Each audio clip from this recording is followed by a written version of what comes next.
ಈಗ general public ಯಾವ ರೀತಿ ಎಲ್ಲರೂ ಬರಬೇಕು ಮದುವೆಗೆ ಅಂದ್ಬಿಟ್ಟು ಸಂಡೇನೇ ನಮಗೆ ಬೇಕು. ಅದು 11 to 12 o'clock ಮುಹೂರ್ತನೇ ಬೇಕು. ಮುಹೂರ್ತ ಆದ ತಕ್ಷಣ ಊಟ ಮಾಡ್ಕೊಂಡು ಎಲ್ಲರೂ ಹೋಗ್ಬೇಕು.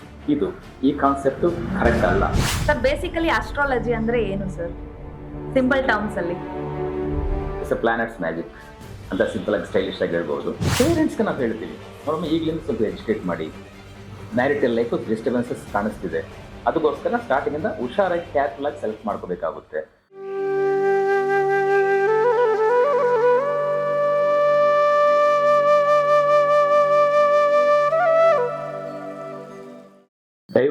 Divorce. We don't like it. But divorce likes us. We can avoid it. ವೀಕ್ಷಕರೇ ನಮಸ್ಕಾರ. This is Balaji Prasad, engineering graduate, but I'm into astrology and 18 subjects. Astrology, numerology, nemology ಈ ರೀತಿ ಹಲವಾರು ಸಬ್ಜೆಕ್ಟ್ಸಲ್ಲಿ ರಿಸರ್ಚ್ ಮಾಡಿದ್ದೀವಿ. ಮೇಯ್ನಾಗಿ ಡೈವರ್ಸ್ ಅನ್ನೋದು ಯಾಕೆ ಆಗ್ತಿದೆ, ದೊಡ್ಡ ಸಮಸ್ಯೆ ಆಗೋಗಿದೆ ಡೈವರ್ಸ್ ಅನ್ನೋದು. ಯಾಕೆ ಆಗ್ತಿದೆ ಡೈವರ್ಸ್? ಇಷ್ಟೊಂದು ಡೈವರ್ಸ್ ಯಾಕೆ? ಇದು ಮುಂಚೆ ಫಾರಿನಲ್ಲಿ ಆಗ್ತಿತ್ತು, ಇಂಡಿಯಾದಲ್ಲಿ ಈ ರೀತಿ ಯಾಕೆ ಜಾಸ್ತಿ ಆಗ್ತಿದೆ ಅಂತ ಕ್ವಶನ್ಸ್ ರೈಸ್ ಆಗ್ತಾನೆ ಇರುತ್ತೆ. ಇದಕ್ಕೆ ಬೇಸಿಕ್ ಕಾರಣ ಏನಪ್ಪ ಅಂತಂದರೆ, ಫಸ್ಟು ಮ್ಯಾಚಿಂಗ್, ಜಾತಕಗಳನ್ನು ಹೊಂದಾಣಿಕೆ ಮಾಡ್ಕೊಳ್ಳೋದು ಅಲ್ಲಿಂದಲೇ ಮಿಸ್ಟೇಕ್ ಆಗುತ್ತೆ. ಜನರಲ್ ಏನಾಗ್ತಾರೆ, ಯಾವ ರೀತಿ ಮಾತಾಡ್ತಾರೆ, ನಾವು ಬಿಫೋರ್ ಮ್ಯಾರೇಜ್ ಎಲ್ಲ ನಾವು ಜಾತಕಗಳ ತೋರಿಸ್ಕೊಂಡಿದ್ದೀವಿ, ಇಷ್ಟು ಗಣಕೂಟಕ್ಕೆ ಅಷ್ಟು ಗಣಕೂಟ ಬಂತು, ಆದರೆ ನಮ್ಗೆ ಈ ರೀತಿ ಆಗೋಯ್ತಲ್ಲ ಅಂತ ಸುಮಾರು ಜನ ಬರೀ ಗಣಕೂಟ ಅನ್ನೋದು ತೆಗೆದು ಸೈಡ್ಗೆ ಹಾಕ್ಬಿಡಿ. ಗಣಕೂಟ ಅನ್ನೋದು ಮೇಜರ್ ಪಾರ್ಟ್ ಅಲ್ವೇ ಅಲ್ಲ. ಮೇಜರ್ ಥಿಂಗ್ ಏನಪ್ಪ ಅಂತಂದರೆ, ಹುಡುಗನ ಪ್ಲಾನೆಟರಿ ಪೊಸಿಷನ್ಗೆ ಹುಡುಗಿ ಪ್ಲಾನೆಟರಿ ಪೊಸಿಷನು ಯಾವ ರೀತಿ ಮ್ಯಾಚ್ ಆಗುತ್ತೆ, ಯಾವ ರೀತಿ ಸೂಟಬಲ್ ಆಗಿದೆ, ಹುಡುಗಿ ಕಷ್ಟ ಕಾಲದಲ್ಲಿ ಹುಡುಗನ ಸ್ಥಿತಿ ಯಾವ ರೀತಿ ಇರುತ್ತೆ, ಹುಡುಗನ ಕಷ್ಟ ಕಾಲದಲ್ಲಿ ಹುಡುಗಿಯ ಸ್ಥಿತಿ ಯಾವ ರೀತಿ ಇರುತ್ತೆ, ಇದನ್ನೆಲ್ಲ ನೋಡಬೇಕು. ಈಚ್ ಆ್ಯಂಡ್ ಎವ್ರಿ ಥಾಟ್ ಲೈಫಲ್ಲಿ ಬರೀ ಒಂದೇ ಅಲ್ಲ, ಲೈಫಲ್ಲಿ ಹಲವಾರು ವಿಚಾರಗಳಿರ್ತವೆ. ಪ್ರತಿಯೊಂದನ್ನು ಅನಲೈಸ್ ಮಾಡಿ ಪರ್ಫೆಕ್ಟಾಗಿ ಎಲ್ಲ ಇಬ್ಬರು ಸೂಪರ್ ಆಗಿರಬೇಕು ಅಂತ ಪರ್ಫೆಕ್ಟಾಗಿ ಮ್ಯಾಚ್ ಮಾಡೋದು ಕಷ್ಟ. ಕರ್ಮಾನುಸಾರ ಪ್ರತಿಯೊಂದು ನಡೀತದೆ. ಆದರೆ ವಾಟ್ ಬೆಸ್ಟ್ ಇದರಲ್ಲಿ ಯಾವ ರೀತಿ ಮ್ಯಾಕ್ಸಿಮಮ್ ಥಿಂಗ್ಸ್ನ ಅವಾಯ್ಡ್ ಮಾಡ್ಬೋದು, ಅದಕ್ಕೆ ನಾವು ಇದನ್ನು ಕ್ಲೀನಾಗಿ ನೋಡ್ಕೋಬೇಕಾಗುತ್ತೆ. ಫಸ್ಟ್ ಮಿಸ್ಟೇಕ್ ನಡೀತಾ ಇರೋದು ಜಾತಕವನ್ನು ಕಂಪೇರ್ ಮಾಡೋದ್ರಲ್ಲಿ, ಅಲ್ಲಿಂದ ತಗೋಬೇಕು, ಅದೊಂದು ಪಾರ್ಟ್. ನೆಕ್ಸ್ಟ್ ಏನಪ್ಪ ಅಂತಂದರೆ ಮದುವೆ ಮುಹೂರ್ತ. ಈಗ ಯಾವ ರೀತಿ ಮಾಡ್ತಾರೆ, ಮದುವೆ ಮುಹೂರ್ತ ಅಂದ್ಬಿಟ್ಟು ಈಗ ಜನರಲ್ ಪಬ್ಲಿಕ್ ಯಾವ ರೀತಿ ಎಲ್ಲರೂ ಬರಬೇಕು ಮದುವೆಗೆ ಅಂದ್ಬಿಟ್ಟು ಸಂಡೇನೇ ನಮಗೆ ಬೇಕು. ಅದು 11 to 12 o'clock ಮುಹೂರ್ತನೇ ಬೇಕು. ಮುಹೂರ್ತ ಆದ ತಕ್ಷಣ ಊಟ ಮಾಡ್ಕೊಂಡು ಎಲ್ಲರೂ ಹೋಗ್ಬೇಕು. ಇದು ಈ ಕಾನ್ಸೆಪ್ಟು ಕರೆಕ್ಟ್ ಅಲ್ಲ. ಯಾಕಂದರೆ ಅವರಿಗೆ ಪ್ಲಾನೆಟರಿ ಪೊಸಿಷನ್ ತಕ್ಕನಂಗೆ ನಾವು ಹೋಗೋಕ್ಕೆ ಹೊರತು ನಮಗೆ ತಕ್ಕಂಗೆ ಪ್ಲಾನೆಟರಿ ಪೊಸಿಷನ್ ಬರಲ್ಲ. ಹಾಗಾಗಿ ಆ ಸ್ಥಿತಿ ಇಬ್ಬರಿಗೂ ಯಾವ ಟೈಮ್ ಯಾವ ಲಗ್ನ ಪವರ್ಫುಲ್ ಆಗಿರುತ್ತೋ ಅದನ್ನು ನಾವು ಬೇಸ್ ಮಾಡಿಕೊಂಡು ಕರೆಕ್ಟಾಗಿ ನಾವು ಆ ಲಗ್ನದಲ್ಲಿ ಮದುವೆ ಆದಾಗ ತಾಳಿ ಕಟ್ಟಿದಾಗ ಅದು ಪರ್ಫೆಕ್ಟಾಗಿ ವರ್ಕೌಟ್ ಆಗುತ್ತೆ. ಸೆಕೆಂಡ್ ಪಾಯಿಂಟ್, ಎಂಗೇಜ್ಮೆಂಟ್ ಯಾವ ರೀತಿ ಆ್ಯಕ್ಚುಲಾಗಿ ಮುಹೂರ್ತ ಅಂತೀವಿ. Engagement is very very important. ಈಗ ಈ ಕಾಲದಲ್ಲಿ ಎಂಗೇಜ್ಮೆಂಟ್ ಯಾವ ರೀತಿ ಮಾಡ್ತಿದ್ದಾರೆ, ಎಂಗೇಜ್ಮೆಂಟಲ್ಲೇ ರಿಂಗ್ಸ್ ಬದಲಾಯಿಸ್ಕೊತಾರೆ, ಹಾರ ಬದಲಾಯಿಸ್ಕೊತಾರೆ. ಒಂದ್ಸಲ ರಿಂಗ್ ಹಾಕಿದ್ರು ಅಂದರೆ ಅರ್ಥ ಏನು, 50% ಮ್ಯಾರೇಜ್ ಆಗೋಯ್ತು ಅಂತ ಅರ್ಥ. ಹಾರ ಹಾಕಿದ್ರೆ ಏನು ಅರ್ಥ, ಮದುವೆ ಆಯಿತು ಅಂತಲೇ ಅರ್ಥ. ಆ ಮುಹೂರ್ತ ಸ್ಟಾರ್ಟ್ ಆಗೋಗುತ್ತೆ, ಅದು ಚಾರ್ಜ್ ತಗೋತದೆ. ಆ ರೀತಿ ಎಂಗೇಜ್ಮೆಂಟ್ನ ಟೈಮನ್ನು ವೆರಿ ವೆರಿ ಇಂಪಾರ್ಟೆಂಟ್. ಅದು ಕರೆಕ್ಟಾಗಿ ಅದಕ್ಕೂ ಮ್ಯಾರೇಜ್ ಮುಹೂರ್ತ ಯಾವ ರೀತಿ ನಾವು ಫಿಕ್ಸ್ ಮಾಡ್ತೀವೋ ಅದೇ ರೀತಿ ಎಂಗೇಜ್ಮೆಂಟ್ ಮುಹೂರ್ತನೂ ಸ್ಟ್ರಾಂಗ್ ಆಗಿರಬೇಕು. ಯಾಕಂದರೆ ಹಾರ ಬದಲಾಯಿಸೋದು 50% ಮ್ಯಾರೇಜ್ ಅಲ್ಲೇ ಆಗೋಗುತ್ತೆ. ಹಾಗಾಗಿ ಆ engagement day to time very very mistake ಮಾಡ್ತಾ ಇರೋದಿರೋದು ಇದು ಹೆಂಗೇನೆ ಬಿಡಿ ಎಂಗೇಜ್ಮೆಂಟ್ ತಾನೆ ಅಂತ ಅಂದ್ಬಿಟ್ಟು ಯಾವುದೇ ರೀತಿಯಲ್ಲಿ ಮದುವೆ ಮಾಡೋ ಥರ ಮಾಡಿಬಿಡ್ತಾ ಇದ್ದಾರೆ. ಬಟ್ ಅದು ವರ್ಕ್ ಆಗುತ್ತೆ. ಆ ಪ್ಲಾನೆಟರಿ ಪೊಸಿಷನ್ ಕರೆಕ್ಟ್ ಆ ಟೈಮಲ್ಲಿ ಹಾರ ಬದಲಾಯಿಸಿದಾಗ ಮದುವೆ ಆದಂಗೆ ಲೆಕ್ಕ. ಏನಾಗುತ್ತೆ, ರಾಂಗ್ ಆದ ಟೈಮಲ್ಲಿ ಆ ರೀತಿ ನಡೆದಾಗ ಆಟೋಮೆಟಿಕ್ಲಿ ರಾಂಗ್ ಥಿಂಗ್ಸೇ ನಡೀತದೆ. ಅದು ತುಂಬ ಇಂಪಾರ್ಟೆನ್ಸ್ ಕೊಡಬೇಕು. ಅದಕ್ಕೆ ಎಂಗೇಜ್ಮೆಂಟ್ ಇಂದಲೇ ಬರ್ತೀವಿ ನಾವು. ಸ್ಟಾರ್ಟಿಂಗ್ ಮ್ಯಾಚಿಂಗ್ ಇದರಲ್ಲಿ ಚೆನ್ನಾಗಿರಬೇಕು ಅಂತಂದರೆ, ಕರೆಕ್ಟ್ ಆಗಿರಬೇಕು ಅಂತಂದರೆ ಯಾವ ರೀತಿ ಮಾಡಬೇಕು, first matching very very important. First ಮ್ಯಾಚಿಂಗಲ್ಲೇ ಎಲ್ಲ ಫಿಲ್ಟರ್ ಆಗೋಗುತ್ತೆ. ಮ್ಯಾಚಿಂಗ್ ಬೆಸ್ಟಾಗಿ ಮಾಡಬೇಕಾಗ್ತದೆ. ಟೋಟಲ್ ಪ್ಲಾನೆಟರಿ ಪೊಸಿಷನ್ನ ಅನಲೈಸ್ ಮಾಡಬೇಕು. ಈ ಟೋಟಲ್ ಪ್ಲಾನೆಟರಿ ಪೊಸಿಷನ್ ಹುಡುಗಂದು ಹುಡುಗಿದು ಇಬ್ಬರದು ಕ್ಲಿಯರ್ ಕಟ್ಟಾಗಿ ನಾವು ಅನಲೈಸ್ ಮಾಡಿಕೊಂಡು ಅದನ್ನು ಮ್ಯಾಚ್ ಮಾಡಿ ಆನಂತರ ಎಂಗೇಜ್ಮೆಂಟ್ ಟೈಮ್ ಮದುವೆ ಮುಹೂರ್ತಕ್ಕೆ ಯಾವ ರೀತಿ ಇಂಪಾರ್ಟೆನ್ಸ್ ಕೊಟ್ಟು ನಾವು ಫಿಕ್ಸ್ ಮಾಡ್ತೀವೋ ಮುಹೂರ್ತವನ್ನು ಟೈಮಿಂಗ್ಸ್ನ, ಅದೇ ರೀತಿ ಎಂಗೇಜ್ಮೆಂಟ್ ಟೈಮಿಂಗ್ಸನ್ನು ಪರ್ಫೆಕ್ಟಾಗಿ ಮಾಡೋದು ವೆರಿ ವೆರಿ ಇಂಪಾರ್ಟೆಂಟ್. ಆದರೆ ಒಳ್ಳೆ ಮುಹೂರ್ತದಲ್ಲಿ ಎಂಗೇಜ್ಮೆಂಟ್ ಮಾಡಿಕೊಂಡಾಗ ಅದು ಒಳ್ಳೆ ಮುಹೂರ್ತ ಅಂದರೆ ಸಕ್ಸಸ್ಫುಲ್ ಆಗಿರ್ತದೆ. ನೆಕ್ಸ್ಟ್ ಮದುವೆ ಮುಹೂರ್ತನೂ ಸ್ಟ್ರಾಂಗ್ ಆಗಿ ಇಟ್ಕೊಂಡಾಗ ಅದು ಲೈಫ್ ಹ್ಯಾಪಿಯಾಗಿ ಸಕ್ಸಸ್ಫುಲ್ ಆಗಿ ಲೀಡ್ ಮಾಡೋಕ್ಕೆ ಅದು ನಮಗೆ ದಾರಿ ತೋರಿಸುತ್ತೆ. ಇದು ಸರ್, ಇಷ್ಟು ಕಂಟೆಂಟ್ ಅಲ್ಲಿ ನನಗೆ ತುಂಬಾ ಕೇಳ್ಪಟ್ಟಿದ್ದಂದ್ರೆ matching matching matching. So when it comes to matching, ಈಗ ರೈಟ್ ಪರ್ಸನ್, ರೈಟ್ ಅಸ್ಟ್ರಾಲಜರ್ ಇವರೇ ಅನ್ನೋದನ್ನ ನಾವು ಹೇಗೆ ಕಂಡಿಡ್ಕೋಬಹುದು? ಈಗ ತುಂಬಾ ಹಿಂದಿನ ಸಮಯದಿಂದ ನಮ್ ಪೂರ್ವಜರು, ನಮ್ ತಂದೆ ತಾಯಿ ಒಬ್ಬ ಅಸ್ಟ್ರಾಲಜರ್ನ ಕನ್ಸಲ್ಟ್ ಮಾಡ್ಕೊಂತಾ ಬರ್ತಿರ್ತಾರೆ. ಈಗ ಅವ್ರು ಹೇಳ್ತಾ ಇರೋದೆಲ್ಲ ಸರಿ ಅಂತ ನಾನ್ ಹೆಂಗೆ ವೆರಿಫೈ ಮಾಡ್ಕೋಬಹುದು? ಅಂಡ್ ಇನ್ನೂ ಹೇಳೋದಾದ್ರೆ, ಈ ನಡುವೆ ಅಂತೂ ಆನ್ಲೈನ್ ಓಪನ್ ಮಾಡಿದ್ರೆ ಸಾಕು, ಎಷ್ಟೊಂದು ಸೈಟ್ಗಳಿದೆ, ಅಲ್ಲಿ ನಮ್ಮ ಬರ್ತ್ ಡೀಟೇಲ್ಸ್ ಅದು ಇದು ಹಾಕಿದ್ರೆ ಅಲ್ಲೊಂದಷ್ಟು ಬರುತ್ತೆ. ನಾವ್ ಯಾರನ್ನ ನಂಬೋದು? ಯಾರು ಕರೆಕ್ಟ್ ಅಸ್ಟ್ರಾಲಜರು ನಮ್ಮ ಜೀವನದ ಅತ್ಯಂತ ಮುಖ್ಯ ನಿರ್ಧಾರ ತಗೊಳೋದಕ್ಕೆ? ಓಕೆ,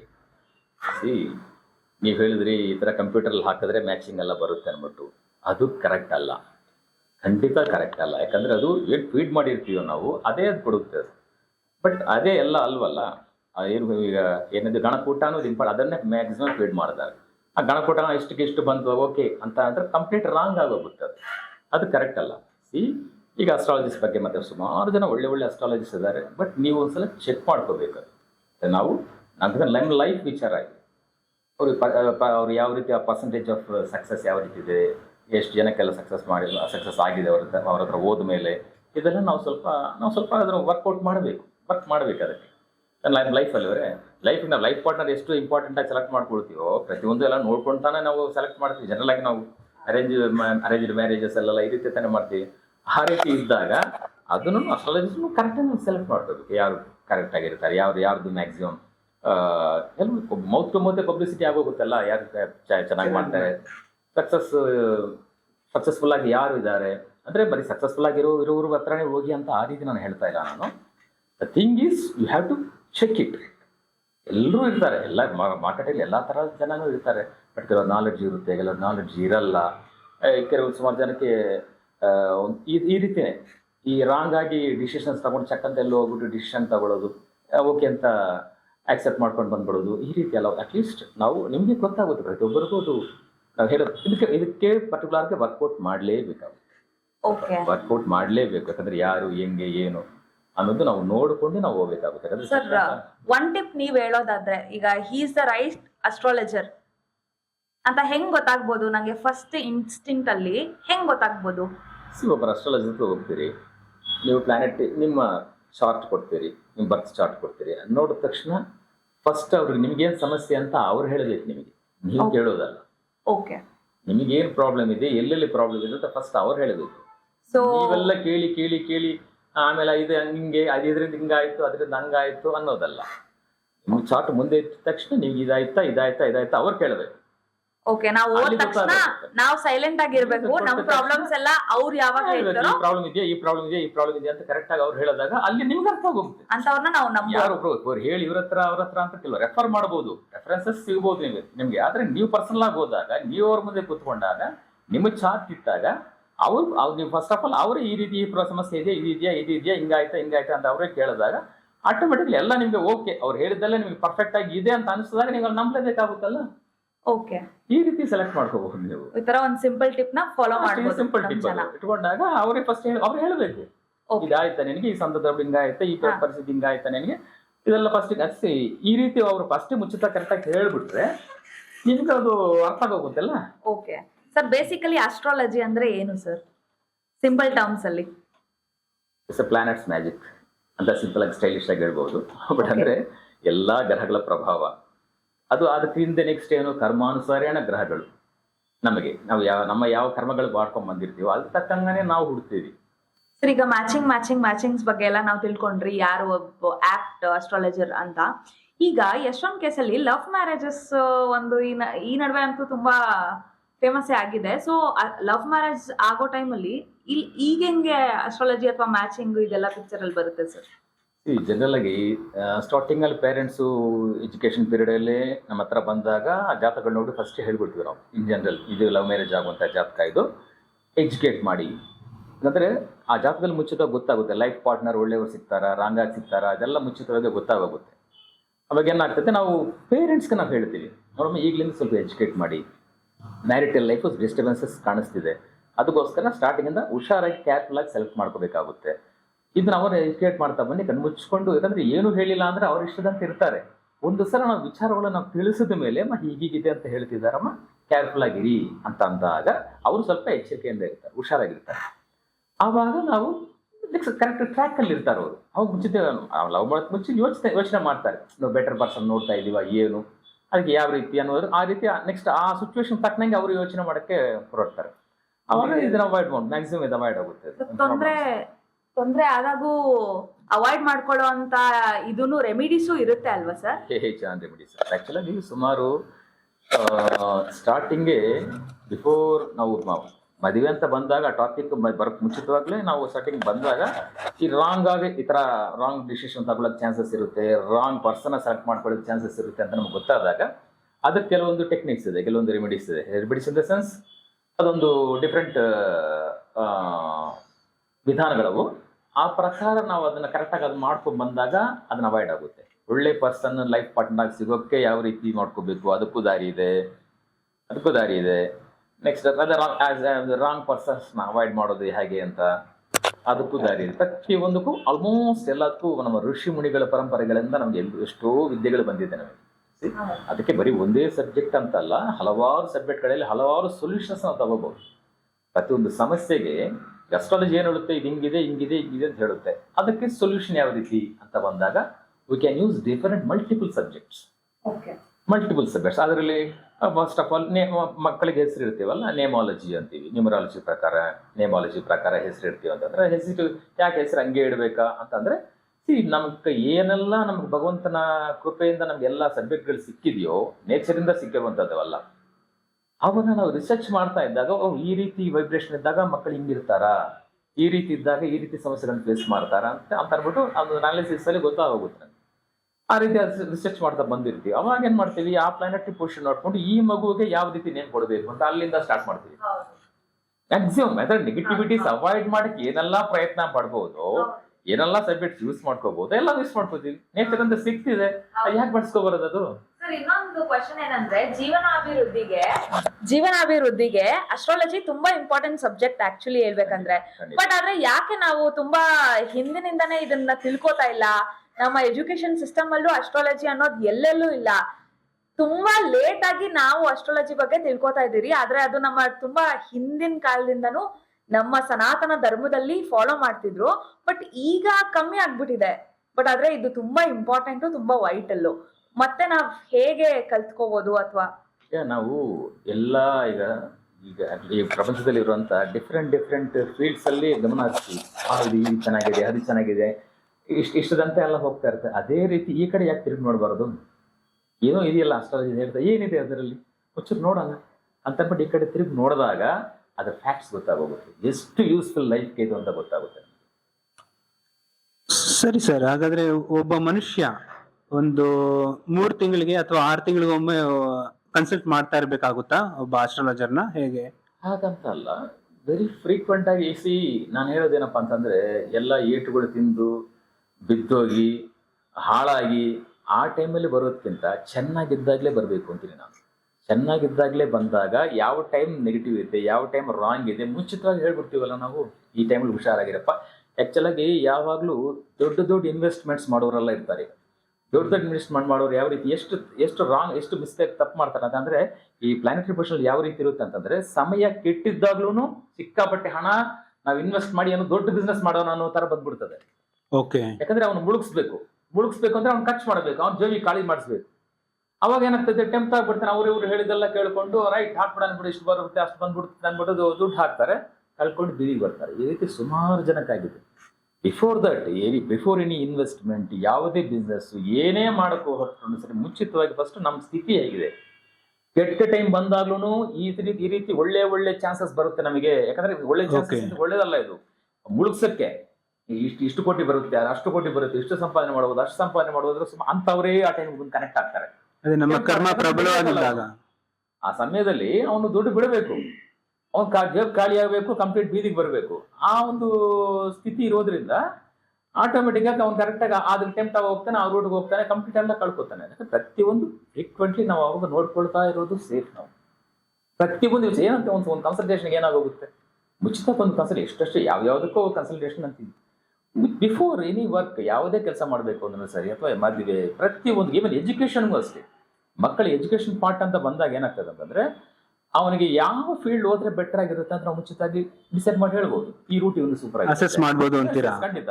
ಯಾಕಂದ್ರೆ ಅವನಿಗೆ ಮೆಡಿಕಲ್ ಲೈನ್ ಇಂಟ್ರೆಸ್ಟೇ ಇರಲ್ಲ, ಫೋರ್ಸ್ ಮಾಡೋದು ನೀನು MBBS ಆಗಬೇಕು, ನೀನು ಇಂಜಿನಿಯರೇ ಆಗಬೇಕು, ಅದೇ ಆಗಬೇಕು, ಇದೇ ಆಗಬೇಕು ಅಂತ ನಾನು ಹಾರೋಸ್ಕೋಪಲ್ಲಿ ಗೊತ್ತಾಗುತ್ತೆ. ಈ ರೂಟ್ ಇವನಿಗೆ ಚೆನ್ನಾಗಿರುತ್ತೆ, ಈ ರೂಟ್ ಬಿಡಬಹುದು ಇವನ್ನ ಅಂತ ಕರೆಕ್ಟಾಗಿ ತಕ್ಕನಂಗೆ ನಾವು ಸಪೋರ್ಟ್ ಮಾಡ್ತಾ ಬಂದಾಗ ಆ ರೂಟಲ್ಲಿ ಆ ಪರ್ಟಿಕ್ಯುಲರ್ ಫೀಲ್ಡ್ ಅಲ್ಲಿ ಫೇಮಸ್ ಆಗ್ತಾನೆ ಅವನು.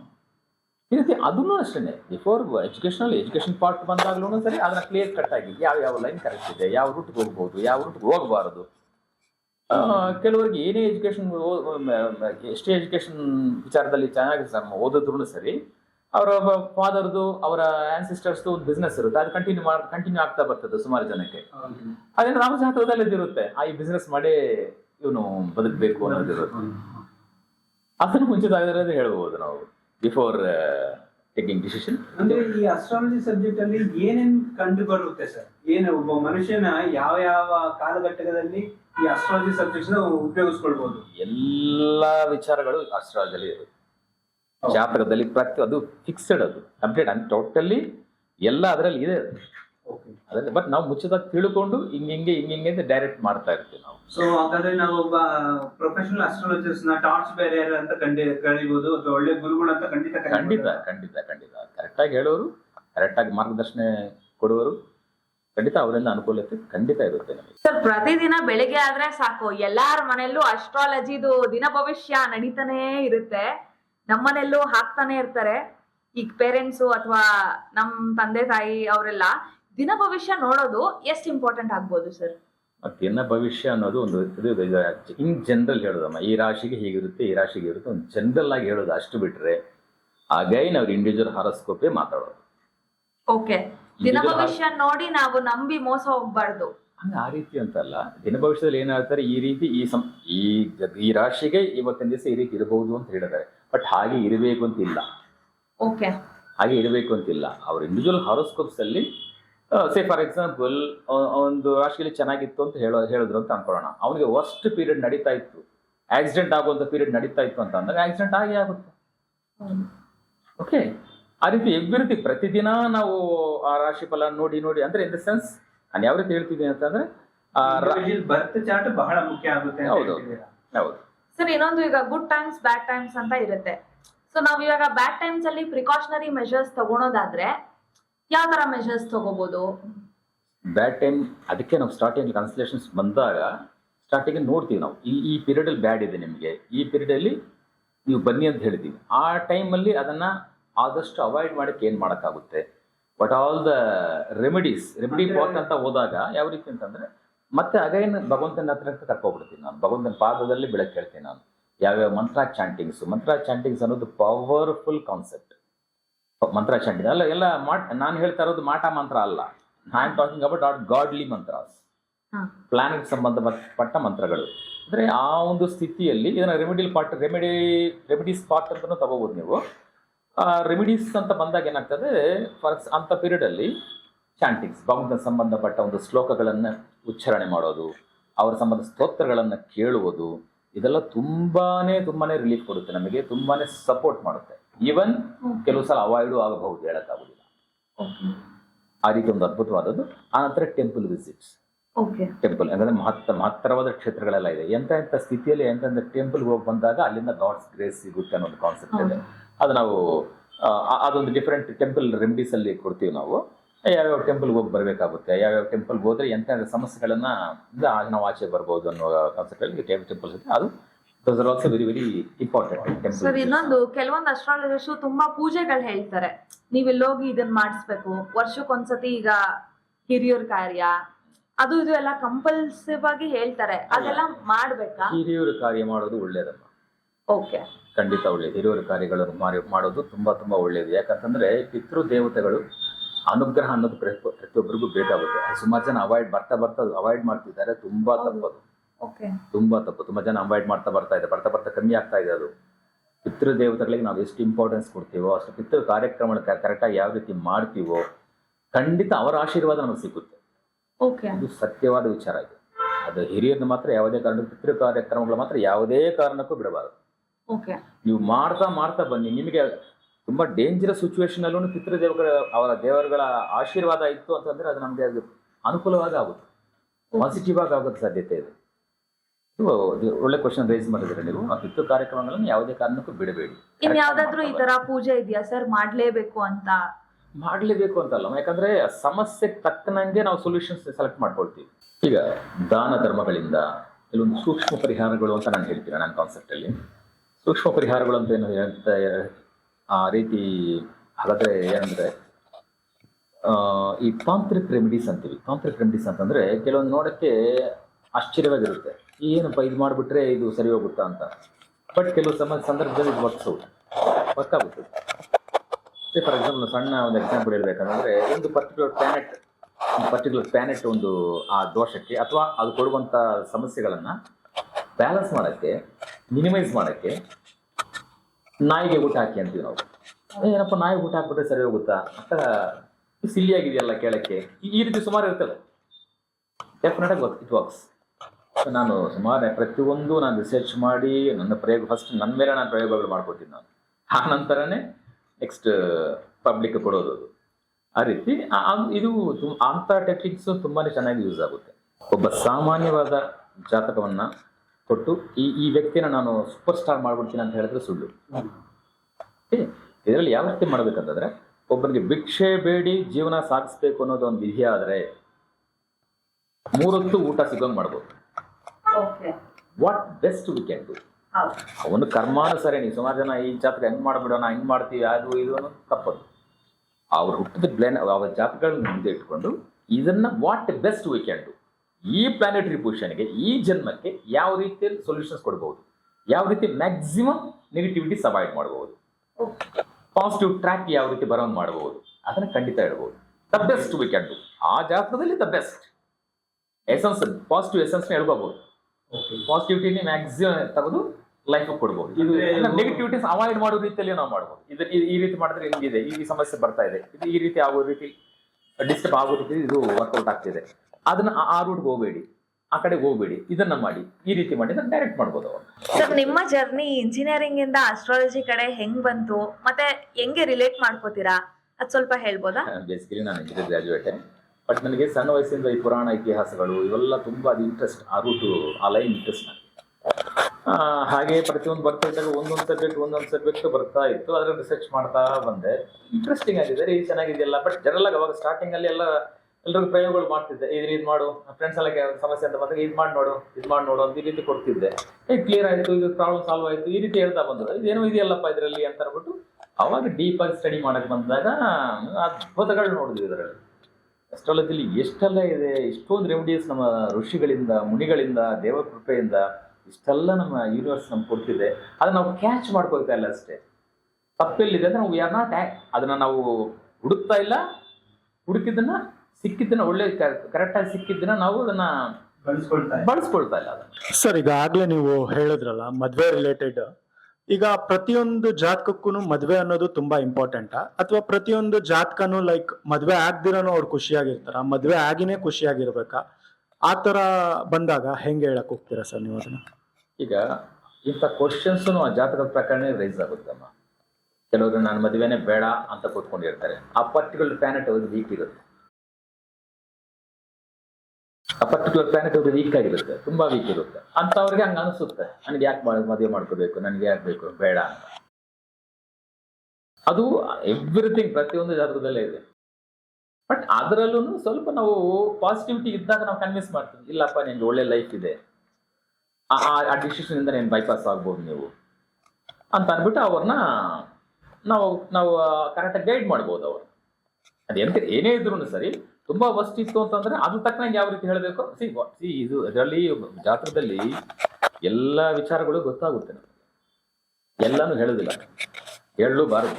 ಯಾಕಂದ್ರೆ ಒಬ್ಬರಿಗೆ ಸ್ಟ್ರಾಂಗ್ ಮೈಂಡ್ ಇರುತ್ತೆ, ಕೆಲವ್ರಿಗೆ ವೀಕ್ ಮೈಂಡ್ ಇರುತ್ತೆ. ಈ ವೀಕ್ ಮೈಂಡೆಡ್ ಪರ್ಸನ್ ಹಿಂಗೆ ಹಂಗೋಗುತ್ತೆ, ಇದಾಗೋಗುತ್ತೆ, ಇದಾಗಂದ್ರೆ ಆಗ್ಲಿ ಬಿದ್ದುಬಿಡ್ತಾನ ಅವನು, ಎದ್ದೇಳಕ್ಕೆ ಆಗಲ್ಲ. ಹಾಗಾಗಿ ಎಲ್ಲಾನು ರಿವೀಲ್ ಮಾಡೋಕ್ಕಾಗೋದಿಲ್ಲ. ಅವ್ರ ಮೈಂಡ್ ಸೆಟ್ ನೋಡಿಕೊಂಡು ಇವ್ರು ತಡ್ಕೊಳಕ್ಕಾಗುತ್ತಾ ಏನೋ, ಯಾರ್ಯಾರಿಗೆ ಎಂತ ವರ್ಡ್ಸ್ ಯೂಸ್ ಮಾಡಿ ನಾವು ಹೇಳಬೇಕು ಅನ್ನುವ ಒಂದು ಲೆಕ್ಕಾಚಾರದಲ್ಲಿ ನಾವು ಹೇಳ್ತೀವಿ. ಸ್ಟ್ರಾಂಗ್ ಪರ್ಸನಾಲಿಟಿಗೆ ಹೇಳ್ತೀವಿ, ಇದಾಗೋದಿದೆ, ಕೇರ್ಫುಲ್ ಆಗಿರುವಂಥದ್ದು.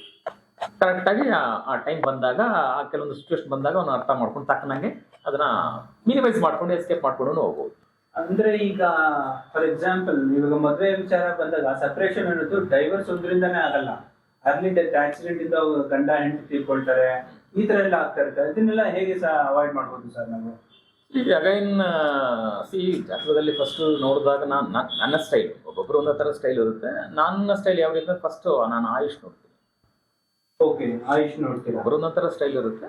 ಬಟ್ ನಾನು ಫಸ್ಟ್ ಇವಾಗ ಇಷ್ಟ ಯಾವ ರೀತಿ ಇರುತ್ತೆ ಆಯುಷು, ಯಾವ ರೀತಿ ಇದೆ ಲೈಫ್ ಏನಿದೆ ಅಂತ ಹೇಳ್ಬಿಟ್ಟು. ಹಂಗೂ ಇದರಲ್ಲಿ ಏನಾಗ್ತದೆ ಅಂದರೆ ಇದರಲ್ಲಿ ಸುಮಾರು ಮಿಸ್ಟೇಕ್ಸ್ ನಡೀತದೆ.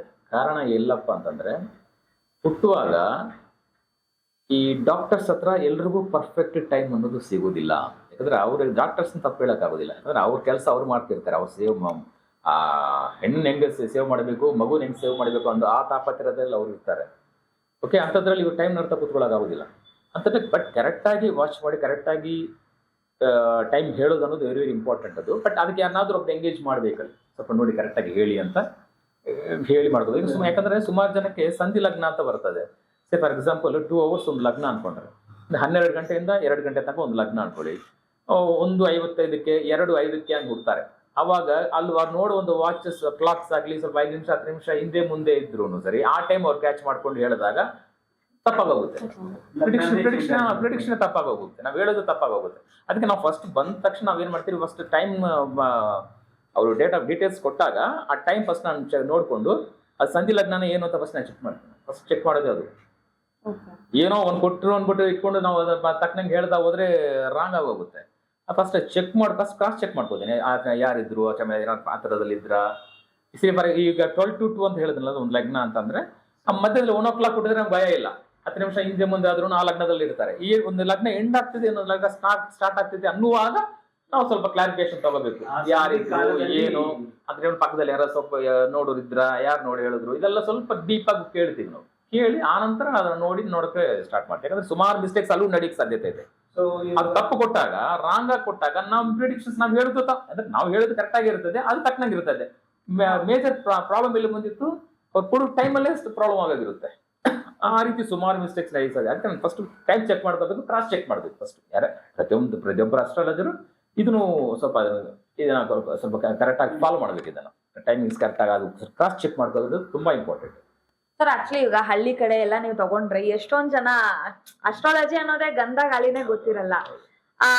ಅಂದ್ರೆ ಇವಾಗ ನಾವು ಜೀವನದಲ್ಲಿ ಒಳ್ಳೆ ಕೆಲಸ ಸತತವಾಗಿ ಮಾಡ್ಕೊಂತ ಬಂದ್ರೇನು ಜೀವನ ಚೆನ್ನಾಗಿರುತ್ತಲ್ವಾ? ಅಂದ್ರೆ ದೇವ್ರು ನಮ್ಮನ್ನ ಯಾವಾಗೂ ಕಾಯ್ತಿರ್ತಾನೆ, ಕಾಪಾಡ್ತಿರ್ತಾನೆ. ಅಸ್ಟ್ರಾಲಜಿ ಅನ್ನೋದು ಒಂದಿದೆ. ಈಗ ತಿಳಿದವ್ರಿಗೆ ಓಕೆ, ತಿಳಿದಿದ್ದವ್ರಿಗೆ ತಿಳಿದೇ ಇದ್ದವ್ರೆ ಅಂತಂದ್ರೆ, ಆದ್ರೆ ಆ ಕಾಲದಲ್ಲೆಲ್ಲ ಎಲ್ಲರೂ ಕರೆಕ್ಟ್ ಟೈಮ್ ಬರೆಯಕ್ಕೆ ಸಾಧ್ಯತೆ ಇರ್ತಾ ಇಲ್ಲ. ಹಳ್ಳಿಗಳಲ್ಲೆಲ್ಲ ಕಷ್ಟ ಅಲ್ವೇ. ಅದು ನಮ್ಮ ಧರ್ಮಶಾಸ್ತ್ರ ಏನು ಹೇಳುತ್ತೆ ಅಂತಂದ್ರೆ, ಧರ್ಮವಾಗಿರು, ಧರ್ಮವನ್ನು ಕರೆಕ್ಟಾಗಿ ನೀನು ಪಾಲಿಸು, ಆ ಧರ್ಮನೇ ನಿನ್ನ ಕಾಪಾಡುತ್ತೆ ಅಂತ ಹೇಳಿದ್ದಾರೆ. ಹೌದು ಸರ್. ಏನು ಇಲ್ಲ ಅಂತಂದ್ರೆ ಆ ಕಾನ್ಸೆಪ್ಟ್ಗೆ ಹೋಗ್ಬೇಕು ನಾವು. ಹೌದು. ಏನು ಇಲ್ಲ ಅಂತಂದ್ರೆ ಈ ಧರ್ಮದ ಕಾನ್ಸೆಪ್ಟ್ಗೆ ಹೋಗ್ಬೇಕು. Do good, you will be good. ನೀನು ಒಳ್ಳೇದು ಮಾಡಿದ್ರೆ ನಿನಗೆ ಆ ನೇಚರ್ ನಿನ್ಗೆ ಪಾಸಿಟಿವ್ ಆಗಿ ಸಪೋರ್ಟ್ ಮಾಡುತ್ತೆ. ಅದಕ್ಕೆ ಬಟ್ ಸುಮಾರು ಜನ ಅಂತಾರೆ, ಸರ್ ನನ್ನ ಜೀವನ ಹುಟ್ಟಿದಾಗ್ಲಿಂದ ನನಗೆಲ್ಲ ಕಷ್ಟಗಳೇ, ಎಲ್ಲ ಸಮಸ್ಯೆನೇ, ಎಲ್ಲ ನನ್ನ ಲೈಫಲ್ಲಿ ಒಳ್ಳೆ ಪೀರಿಯಡೇ ಬರಲ್ವಾ, ನಾನು ನೆಮ್ಮದಿಯಾಗಿರೋಕ್ಕೆ ಸಾಧ್ಯನೇ ಇಲ್ವಾ ಅಂತ ಸುಮಾರು ಆ ಥರ ಕೇಸಸ್ ಸುಮಾರು ಬರ್ತದೆ.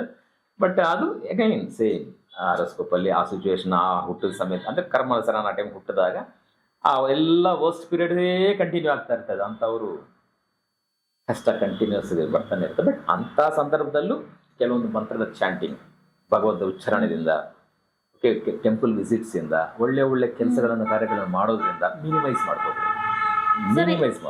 ಇನ್ನು ಇವಾಗ ಈಗ ಒಬ್ಬೊಬ್ರು ಇಂಥ ಟೆಂಪಲ್ಗೆ ಹೋಗ್ಬಾರ್ದು, ಈ ಟೆಂಪಲ್ಗೆ ಹೋಗ್ಬೋದು, ಆ ತರನೂ ಇರುತ್ತೆ. ಹೋಗ್ಬಾರದು ಅನ್ನೋದು ಯಾವ್ದಿಲ್ಲಮ್ಮ. ನಾನು ಹೇಳ್ದಂಗೆ ಹೋಗ್ಬಾರದು. ಎಲ್ಲಾ ಭಗವಂತ ಅಂತಂದ್ರೆ ನಾವು ಕಾಪಾಡುವನು ಅಂತ ಅರ್ಥ. ಎಲ್ಲಾ ಜಾತಕದವ್ರು ಎಲ್ಲಾ ದೇವಸ್ಥಾನಕ್ಕೂ ಹೋಗ್ಬೋದು. ಬಟ್ ಪರ್ಟಿಕ್ಯುಲರ್ ಜಾತಕ ತಕ್ಕನಂಗೆ ನಾವು ಇದಕ್ಕೆ ಇಂಥ ಪ್ಲೇಸ್ಗೆ ಹೋದ್ರೆ ಒಳ್ಳೇದು, ಪಾಸಿಟಿವಿಟಿ ಸಿಕ್ಕುತ್ತೆ. ಅಲ್ಲಿ ಚಾರ್ಜ್ ಆಗುತ್ತೆ ಬಾಡಿ ಅಂತ ಪರ್ಟಿಕ್ಯುಲರ್ ಪ್ಲೇಸಸ್ ಕಳಿಸ್ತೀವಿ, ಇಂಥ ಕಡೆ ಹೋಗಿ ಅಂತ. ದೇವಸ್ಥಾನ, ದೇವರ ಪಠನೆ, ಒಳ್ಳೆ ಕೆಲಸ, ಖಂಡಿತ ಇದಿಷ್ಟು ಮಾಡಿದ್ರೆ ಧರ್ಮವಾಗಿ ಯಾವುದೇ ಕೆಲಸ ಮಾಡಲಿ, ಆ ಕೆಲಸದಲ್ಲಿ ಧರ್ಮವಾಗಿರಲಿ. ಸರ್ ಇನ್ನೊಂದು ಮದ್ವೆಗೆ ಸಂಬಂಧಪಟ್ಟಂಗೆ ಕುಜದೋಷ ಅಂತ ತುಂಬಾ ಜನ ಮಾತಾಡ್ತಿರ್ತಾರೆ. ಕುಜದೋಷ ಇದ್ರೆ ಮದ್ವೆ ಆಗಲ್ಲ ಅಂತ ಕಾನ್ಸೆಪ್ಟ್ ಬೇರೆ ಇದೆ. ಇದ್ರ ಬಗ್ಗೆ ನಿಮ್ಮ ಅಭಿಪ್ರಾಯ ಏನ್ ಸರ್? ಇದು ಆ್ಯಕ್ಚುಲಿ ಕಾನ್ಸೆಪ್ಟ್ ಬಂದ್ಬಿಟ್ಟು ಕುಜದೋಷ ಅನ್ನೋದು ತುಂಬಾನೇ ಹೈಲೈಟ್ ಆಗೋಗಿದೆ. ಅದು ಹಂಗಲ್ಲ. ಕುಜದೋಷ ಅನ್ನೋದು ತುಂಬ ವೆರಿ ವೆರಿ ವೆರಿ ರೇರ್ ಆಗಿರುತ್ತದೆ. ಯಾರು ನೋಡಿದ್ರು ಕುಜದೋಷ ಅನ್ನೋದೇ ಜಾಸ್ತಿ ಮಾತಾಡ್ತಾರೆ. ಅಲ್ಲ, ಅದು ಆ್ಯಕ್ಚುಲಾಗಿ ಕುಜದೋಷ ಅನ್ನೋದು ಎಷ್ಟೋ ಕಡೆ ನಲಿಫೈ ಹೋಗಿರುತ್ತದು. ಅದು ನೋಡ್ಬೇಕದು. ಆಮೇಲೆ ಶನಿಕಾಟ ಅನ್ನೋದು ಇಲ್ಲ. ಆಮೇಲೆ ಬರೀ ಶನಿಕಾಟ ನಿನಗೆ, ನಮಗೆಲ್ಲ ಬರೀ ಶನಿಕಾಟ, ಕುಜನ್ ಕಾಟ, ಕುಜದೋಷ ಅದೆಲ್ಲ ಒಂಥರ ಪ್ರಾಪಗಂಡ ಆಗೋಗಿದೆ. That is not correct.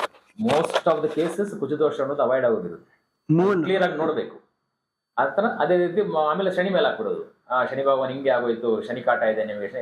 But Shani ಕಾಟನೇ ಅಲ್ಲ, ಈವನ್ ಕೇತು ಒಳ್ಳೇದನ್ನು ಮಾಡ್ತಾರೆ, ಕೆಟ್ಟದ್ದು ಮಾಡ್ತಾರೆ.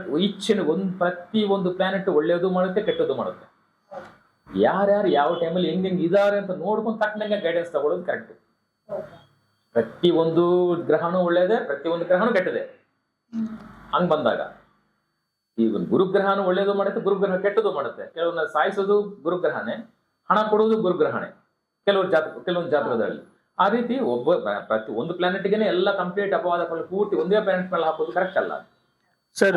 ಈ ಮದ್ವೆ ಪ್ರಾಪಗಂಡ ಆಗೋಗಿದೆ. ಈ ತರ ಶನಿಕಾಟ ಆಗೋಗಿದೆ, ಕುಜದೋಷ ಆಗೋಗಿದೆ. ನೋ, ಸೊ ಡೀಪಾಗಿ ಚೆಕ್ ಮಾಡ್ಬೇಕಾದ್ರೆ ಆ ಸುಮಾರು ಕುಜದೋಷಗಳಲ್ಲಿ ನಲ್ಲಿಫೈ ಆಗಿರುವಂತ ಕುಜದೋಷಗಳು ಇರ್ತವೆ. ಅದು ಎಷ್ಟು ಜನ ಹೇಳಿದಾರೋ ನನಗೆ ಗೊತ್ತಿಲ್ಲ. ಸುಮಾರು ಜನ ಬಂದಾಗ ಸರ್ ನಾವು ಕುಜದೋಷ ಅಂತ ಹೇಳ್ತಿದ್ದೆ ಸರ್ ಇದು ಅಂತ, ಅಲ್ಲಿ ಯಾವಾಗಲೂ ನಲಫೈ ಆಗೋಗಿರುತ್ತೆ. ಅದು ಕುಜದೋಷ ಹೋಗಿ ಕಂಪ್ಲೀಟ್ ಆಗಿ ಅವಾಯ್ಡ್ ಆಗೋಗಿರುತ್ತೆ. ಅದು ಹೆಂಗ್ ಅವಾಯ್ಡ್ ಅಂತ ನಾವು ನೋಡ್ಬೇಕು. ನಾವು ಅದು ಡೀಪಾಗಿ ಹೋದ್ರೆ ನೋಡಿದ್ರೆ ಗೊತ್ತಾಗುತ್ತೆ. ಅಂದ್ರೆ ಅದ್ರ ಶನಿಕಾಟ ನೆಕ್ಸ್ಟ್ ಕ್ವಶನ್. ಶನಿಕಾಟ ಆಗೋಗಿದೆ ಸರ್, ಶನಿ ಭಗವಾನಿಂದ ನಮಗೆ ತುಂಬಾ ತೊಂದರೆ ಸರ್ ಅಂತ ಅಂದ್ಬಿಟ್ಟು ಸುತ್ತಾ ಇರೋದು ಅದು ಕರೆಕ್ಟ್ ಅಲ್ಲ. ಅದು ಬರೀ ಶನಿಯಿಂದಲೇ ಆಗೋಗಿರಲ್ಲ, ಎಲ್ಲ ಬೇರೆ ಬೇರೆ ಪ್ಲಾನೆಟ್ಸ್ ಇಂದ ಆಗಿರುತ್ತೆ. ಅದು ನೋಡ್ಕೋಬೇಕು ಯಾವ ಪೀರಿಯಡ್ ಏನು, ಅದಕ್ಕೆ ಏನು ಯಾವ ರೀತಿ ಅಂತ ಅಂದ್ಬಿಟ್ಟು. ಇನ್ನೊಂದು ಪಾಯಿಂಟ್ ನಾನು ಹೇಳಬೇಕು ಅಂತೀನಿ. ಈ ಗ್ರಹಸ್ಥಿತಿ ಪ್ರಕಾರ ನಾವು ಪ್ರತಿಯೊಂದು ನಡೀತೀವಿ, ಗೈಡೆನ್ಸ್ ಕೊಡ್ತೀವಿ, ಪ್ರತಿಯೊಂದು ಸಪೋರ್ಟ್ ಮಾಡ್ತಾ ಹೋಗ್ತೀವಿ. ಈಗ ಕೆಲವರಿಗೆ ಜಾತಕಗಳಲ್ಲಿ ಚೆನ್ನಾಗಿದ್ರು ಸರಿ, ಅಥವಾ ಒಂದು ಜಾತಕದ ತುಂಬ ಬ್ಯಾಡ್ ಪೀರಿಯಡ್ ನಡೀತಿರ್ಬೇಕಾದ್ರೆ ಅವರು ವಾಸ್ತು ವಿರುದ್ಧವಾಗಿರುವಂಥ ಮನೆಗಳಲ್ಲಿ ವಾಸ ಮಾಡಿದ್ರು ನೆಗೆಟಿವ್ ಫೋರ್ಸ್ ಜಾಸ್ತಿ. Vastu also plays a major role ನಾವಿರೋ ಮನೆಗಳಲ್ಲಿ. ಅಂದ್ರೆ ಈಗ ಗುಪ್ತ ವಾಸ್ತು ಅನ್ನೋ ಕಾನ್ಸೆಪ್ಟ್ ನಿಮ್ಮಿಂದಾನೇ ಕೇಳ್ಪಟ್ಟಿದ್ದೀನಿ ಸರ್. ಅದ್ರ ಬಗ್ಗೆ ಸ್ವಲ್ಪ ನಾಲೆಡ್ಜ್ ಕೊಡ್ತೀರಾ? ನಾನು ಯಾಕೆ ಗುಪ್ತ ವಾಸ್ತು ಅಂತ ನಾನು ಯಾಕೆ ಹೇಳ್ತೀನಿ ಅಂತಂದ್ರೆ, ಒಂದು ಮನೆಯಲ್ಲಿ ಗುಪ್ತವಾಗಿ ಸುಮಾರು ವಿಚಾರಗಳಿರ್ತವೆ, ಸುಮಾರು ಪಾಯಿಂಟ್ಸ್ ಇರ್ತದೆ. ಮನೆ ಅಂದರೆ ಜಸ್ಟ್ ನೋಡ್ಬಿಟ್ಟ ಇದು ಅಗ್ನಿಮೂಲೆಯಲ್ಲಿ ಅಡಿಗೆ ಮನೆ, ಈಶಾನ್ಯದಲ್ಲಿ ನೀರು, ನೈಋತ್ಯ ಬೆಡ್ರೂಮು, ವಾಯುವಿನಲ್ಲಿ ಟಾಯ್ಲೆಟ್ ಅನ್ನೋದು ಜನರಲ್ ಕಾನ್ಸೆಪ್ಟ್. ಬಟ್ ಒಂದು ಮನೆಯಲ್ಲಿ ಹೆಂಗೆ ಎಲ್ಲೆಲ್ಲಿದೆ ಯಾವ, but at the same time ಪರಿಸರ ವಾಸ್ತು ಅಂತ ಇರ್ತದೆ. ಆ ಸರೌಂಡಿಂಗ್ಸ್ ಇಂದ ಪಾಸಿಟಿವ್ ನೆಗೆಟಿವಿಟೀಸ್ ಆ ಮನೆ ಮೇಲೆ ಯಾವ ರೀತಿ ಅಟ್ಯಾಕ್ ಆಗ್ತಿದೆ, ಯಾವ ಮಟ್ಟಕ್ಕೆ ಆ ಮನೆ ಅದನ್ನ ಅವಾಯ್ಡ್ ಮಾಡ್ತಿದೆ ಅಥವಾ ಮಾಡ್ತಿದ್ಯಾ ಇಲ್ವಾ, ಇವೆಲ್ಲ ಆ ಮನೆ ನೋಡಿದಾಗಲೇ ಗೊತ್ತಾಗುತ್ತೆ. ಸುಮಾರು ಕಡೆ ಈ ಪ್ಲಾನೆಟರಿ ಪೊಸಿಷನು ಕೆಟ್ಟು ಮನೆ ವಾಸ್ತುನು ಕೆಟ್ಟಿದ್ರೆ ತುಂಬಾ ಕಷ್ಟ, ತುಂಬಾ ಡಿಲೇ ಆಗ್ಬೋದು. ಇದಕ್ಕೆಲ್ಲ ವಾಸ್ತುನು it also plays a major role. ಇದನ್ನ ನೋಡ್ಕೊಂಡು ಫಾರ್ ಎಕ್ಸಾಂಪಲ್ ಫಸ್ಟ್ ಪೀರಿಯಡ್ ನಡೀತಿರ್ಬೇಕಾದ್ರೆ ಅಂತ ವಾಸ್ತು ವಿರುದ್ಧವಾಗಿರೋ ಮನೆಯಲ್ಲಿದ್ದಾಗ ಏನೂ ನಡೀದೇ ಇಲ್ಲ ಅವ್ರಿಗೆ. ನಾನು ಪ್ರಾಕ್ಟಿಕಲ್ ಆಗಿ ನೋಡಿದ್ದೀನಿ. ನಾನು ಬ್ಯಾಲೆನ್ಸ್ ಮಾಡ್ಬೋದು. ಹೌದೌದು. ಇನ್ನೊಂದು ಇದರಲ್ಲಿ ಏನಾಗ್ತದೆ, ಕೆಲವೊಂದು ವರ್ಷ ಕೆಲವರು ಯಾವ ರೀತಿ ಹೇಳ್ತಾರೆ ಅಂತಂದ್ರೆ, ನಮ್ಮ ಮನೆ ವಾಸ್ತುನೇ ಇಲ್ಲಪ್ಪ, ನಾವು ಫಸ್ಟ್ ಕ್ಲಾಸ್ ಆಗಿದ್ದೀವಿ ಅಂತ ಕೆಲವರು ಹೇಳ್ತಾರೆ. ನಾನು ಅದು ರಿಸರ್ಚ್ ಮಾಡಿದ್ದೀನಿ. ನಾನು ಯಾಕೆ ಹಿಂಗೆ ಅಂತ ನೋಡಿದಾಗ, ಜಾತಕದಲ್ಲಿ ಒಳ್ಳೆ ಪೀರಿಯಡ್ ನಡೀತಿರ್ಬೇಕಾದ್ರೆ ವಾಸ್ತು ಕೆಟ್ಟಿದ್ರು ಸೈಲೆಂಟ್ ಆಗಿರುತ್ತೆ. ಅಷ್ಟು ಮಾತ್ರಕ್ಕೆ ಅದೇನು ಮಾಡಲ್ಲ ಅಂತ ಅಲ್ಲ, ಸೈಲೆಂಟ್ ಆಗಿರುತ್ತೆ ಅದು. ಈ ಒಳ್ಳೆ ಪೀರಿಯಡ್ ಎಲ್ಲ ಆಗೋಗಿ, ಯಾಕಂದ್ರೆ ಒಳ್ಳೆ ಪೀರಿಯಡ್ ಕೆಟ್ಟ ಪೀರಿಯಡ್ ಅಂದ್ರೆ ಸೈಕಲ್. ಕೆಟ್ಟ ಪೀರಿಯಡ್ ಸ್ಟಾರ್ಟ್ ಆದಾಗ ಅವಾಗ ಅದಕ್ಕೆ ಪವರ್ ಜಾಸ್ತಿ ಆಗಿ ಹೊಡೆದಾಗ ಒಳ್ಳೆ ಪೀರಿಯಡ್ ಅಲ್ಲಿ ಏನು ಸಂಪಾದನೆ ಮಾಡಿದ್ರೆ ಎಲ್ಲ ಬಿಡಬೇಕಾಗಿದೆ. ಖಂಡಿತ. ಅದಕ್ಕೆ ನಾನು ಹೇಳಿದೆ ಅಂದ್ರೆ ಅಸ್ಟ್ರಾಲಜಿಕಲಿ ಅಂಡ್ ವಾಸ್ತು ಪರವಾಗಿ ಪರ್ಫೆಕ್ಟ್ ಆಗಿ ಇಟ್ಕೊಂಡಾಗ ಒಂದು ಕಂಫರ್ಟಬಲ್ ಲೈಫ್ ಲೀಡ್ ಮಾಡ್ಬೋದು. ಮ್ಯಾಕ್ಸಿಮಮ್ ನೆಗೆಟಿವಿಟೀಸ್ ಅವಾಯ್ಡ್ ಮಾಡ್ಕೊಂಡು ಹೋಗ್ತಾರೆ ನಾವು. ಇದು ಇಂಪಾರ್ಟೆಂಟ್. ಫಸ್ಟ್ ನೆಗೆಟಿವಿಟೀಸ್ ಅವಾಯ್ಡ್ ಮಾಡೋದು ಇಂಪಾರ್ಟೆಂಟ್. ನೆಗೆಟಿವಿಟೀಸ್ ಅವಾಯ್ಡ್ ಮಾಡಿದೀವಿ ಅಂತಂದ್ರೆ ಪಾಸಿಟಿವ್ ಅಲ್ಲಿ ಇದೀವಿ ಅಂತ ಅರ್ಥ. ನಾವು ಅಷ್ಟು ನಾವು ನೆಗೆಟಿವಿಟಿಗೆ ಅದು ತುಂಬಾ ಕೇರ್ಫುಲ್ ಆಗಿ ಅದನ್ನ ಜಡ್ಜ್ ಮಾಡಬೇಕು, ಎಲ್ಲೆಲ್ಲಿ ಏನೇನಿದೆ, ಯಾವ ರೀತಿ ಇದೆ ಅಂತ ಅಂದ್ಬಿಟ್ಟು. ಈಗ ನಕ್ಷತ್ರಗಳ ವಿಚಾರ ಬಂದಾಗ ಮೂಲ ನಕ್ಷತ್ರ ಮತ್ತು ಆಶ್ಲೇಷ ನಕ್ಷತ್ರ ಇದ್ರ ಬಗ್ಗೆ ಸ್ವಲ್ಪ ಸ್ಪೆಷಲ್ ಆಗಿ ಹೇಳ್ತಾ ಇರ್ತಾರೆ ಕೆಲವರು. ಅದೆಲ್ಲ ಅದ್ರ ಬಗ್ಗೆ ನಿಮ್ಮ ಒಂದು ಮೂಲ ನಕ್ಷತ್ರ ಅನ್ನೋದು ಒಂದು ಅದ್ಭುತವಾದ ನಕ್ಷತ್ರ. ಒಂಥರ ಬ್ಲೈಂಡ್ ಕಾನ್ಸೆಪ್ಟ್ ಇದು, ಹಾಗೆ ಬ್ಲೈಂಡ್ ಕಾನ್ಸೆಪ್ಟ್ ಆಗೋದಿಲ್ಲ. ಮೂಲ ನಕ್ಷತ್ರದಲ್ಲಿ ಮುಗಿದೋಯ್ತತೆ ಅಂತ, ಆಶ್ಲೇಷ ನಕ್ಷತ್ರ ಅಷ್ಟೇ ಅಂತ ಅದೆಲ್ಲ ಏನಿಲ್ಲ. ಮೂಲ ನಕ್ಷತ್ರದಲ್ಲಿ ಚೆನ್ನಾಗಿರೋರು ಇದ್ದಾರೆ, ಆಶ್ಲೇಷ ನಕ್ಷತ್ರದಲ್ಲಿ ಅತ್ತೆ ಸತ್ತೋಗ್ತಾರೆ, ಅತ್ತೆ ಫಸ್ಟ್ ಕ್ಲಾಸ್ ಆಗಿರೋರು ಇದ್ದಾರೆ. ಇದೆಲ್ಲ ಇಂಡಿವಿಜುವಲ್ ಚಾರ್ಟ್ ಬಹಳ ಮುಖ್ಯ ಅಂತ ಹೇಳ್ತಿದ್ದೀರಾ. Individual chart is very very very important. Sir, ಈಗ ನೀವು ಹೇಳ್ದಂಗೆ ವಾಸ್ತು ಶಾಸ್ತ್ರದ ಪ್ರಕಾರ ಈಗ ಯಾರೋ ಒಬ್ರು ಕಪಲ್ಸ್ ಬರ್ತಾರೆ ಜಾತಕ ತೋರ್ಸಕ್ಕೆ ಮಾಡಕ್ಕೆ ಮದ್ವೆ ಆಗ್ಬೇಕಾಗಿರುತ್ತೆ. ಅದ್ರ ಜೊತೆಗೆ ನೀವು ಅವ್ರ ಮನೆ ವಾಸ್ತುನು ನೋಡಿ ಅವ್ರಿಗೆ ಮ್ಯಾಚ್ ಮಾಡ್ತೀರಾ ಅಥವಾ ಅವ್ರ ಜಾತಕ ಅಂತ ಬಂದಾಗ ಜಾತಕ ನೋಡ್ತೀವಿ. ಇಫ್ ದೇ ಆರ್ ಇಂಟ್ರೆಸ್ಟೆಡ್ ವಾಸ್ತು ನೋಡಿ. ಓಕೆ, ಬಟ್ ಅವ್ರು ಖುಷಿಯಾಗಿರ್ಬೇಕು ಅಂದ್ರೆ ಅವ್ರು ಅದೇ ಮನೆಯಲ್ಲಿ ಸ್ಟೇ ಮಾಡ್ತಾರಲ್ಲ, ಸೊ ಆವಾಗ ಹೆಂಗೆ ಸರ್? ಈಗ ಅವ್ರ ಜಾತಕ ಎಲ್ಲ ಮ್ಯಾಚ್ ಆಗುತ್ತೆ, ಬಟ್ ಅವ್ರ ವಾಸ್ತು ಪ್ರಕಾರ ಅವ್ರು ಇರೋ ಮನೆನೇ ರಾಂಗ್ ಆಗಿತ್ತು ಅಂದ್ರೆ ಆ ಪ್ರಭಾವ ಅವ್ರ ಮೇಲೆ ಬೀಳುತ್ತೆ. ಸೊ ಅದಕ್ಕೆಲ್ಲ ಹೆಂಗೆ ರೆಮಿಡೀಸು ಏನು? ನಾನು ಹೇಳ್ತೀನಲ್ಲ, ನಾನು ಹೇಳಿದೆ ಆಕ್ಚುಲಿ ಯಾವ್ಯಾವ್ದಕ್ಕೂ ವೇಸ್ಟ್ ಆಗಿ ಎಷ್ಟೆಷ್ಟು ಲೈಫಲ್ಲಿ ಖರ್ಚಾಗುತ್ತೆ, ಅನ್ನೆಸೆಸರಿ ಖರ್ಚುಗಳು ಜಾಸ್ತಿ ಇರುತ್ತೆ ಲೈಫಲ್ಲಿ. ಬಟ್ ನಾನು ಹೇಳೋದೇನಂದ್ರೆ ಒಳ್ಳೆ ವಿಚಾರಕ್ಕಾಗಿ ಇನ್ವೆಸ್ಟ್ ಮಾಡಿ. ಅಂದ್ರೆ ನಾವೇನು ಲಕ್ಷಾಂತರ ರೂಪಾಯಿ ಏನಾಗಲ್ವಲ್ಲ, ಕೋಟ್ಯಾಂತರ ರೂಪಾಯಿ ಏನಾಗಲ್ವಲ್ಲ.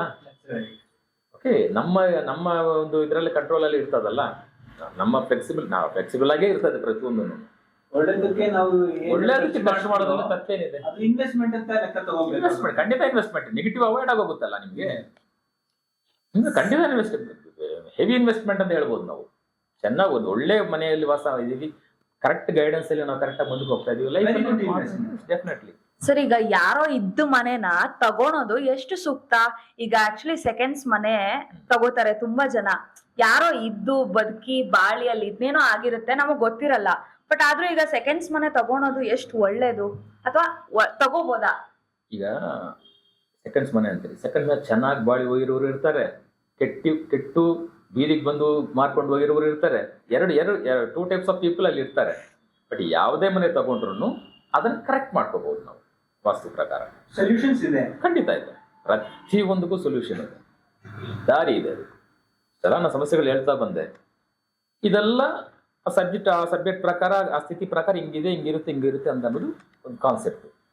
ಇದಕ್ಕೆ ನೆಕ್ಸ್ಟ್ ರೆಮಿಡಿ ಸ್ಪಾಟ್ ಅಂತ ಬಂದಾಗ ಡಿಫ್ರೆಂಟ್ ಟೈಪ್ಸ್ ಆಫ್ ರೆಮಿಡೀಸ್ ಇದೆ. ಇದನ್ನು ಮಿನಿಮೈಸ್ ಮಾಡ್ಕೊಳ್ಳೋದು ಹೇಗೆ, ಅಂದ್ರೆ ಬೈಪಾಸ್ ಆಗೋದೇ ಹೇಗೆ? ಅಂದ್ರೆ ನಮ್ಮ ಕರ್ಮಗಳನ್ನು ನಾವು ಸಲ್ಲಿಸ್ತಾ ಹೋಗೋಕೆ ನನ್ನ ಕರ್ಮದಲ್ಲೇ ನಾನು ಯಾವ ರೀತಿ ಮಾಡ್ತಾ ಇದ್ರೆ, ನೆಗೆಟಿವ್ ಕರ್ಮನ ಪಾಸಿಟಿವ್ ಫಸ್ಟ್ ಮಾಡಕ್ಕೆ ಏನೇನ್ ಮಾಡ್ಬೇಕು, ಏನೇನ್ ಕೊಡಬೇಕು ಕೊಡ್ತೀನಿ ನಾನು. ನೆಗೆಟಿವ್ ಕರ್ಮಗಳಿಂದ ತಾನೇ ಈ ರೀತಿ ಆಗ್ತಾ ಇರೋದು ಪ್ರತಿಯೊಂದು. ಅದಕ್ಕೆ ಪಾಸಿಟಿವ್ ಕರ್ಮ ಮಾಡಿದಾಗ ಬ್ಯಾಲೆನ್ಸ್ ಆಗ್ಬೇಕಲ್ಲ. ಆ ರೀತಿ ಆ ಒಂದು ನೆಗೆಟಿವಿಟೀಸ್ ಕೆಲವೊಂದು ಈಕ್ಚ್ ಪರ್ಸನ್ಸ್ ಹಾರೋಸ್ಕೋಪಲ್ಲೂ ನಾನು ಸೊಲ್ಯೂಷನ್ ಕೊಡಬೇಕಾದ್ರೆ ಆ ಕರ್ಮವನ್ನು ಮೈಂಡಲ್ಲಿ ಇಟ್ಕೊಂಡು ಸೊಲ್ಯೂಷನ್ಸ್ ಕೊಡ್ತೀನಿ. ನೀವು ಇಂಥದ್ದೆಲ್ಲ ದಾನ ಮಾಡಿ, ಇಂಥ ಬಡವರಿಗೆ ಇಂಥ ವಿಚಾರ.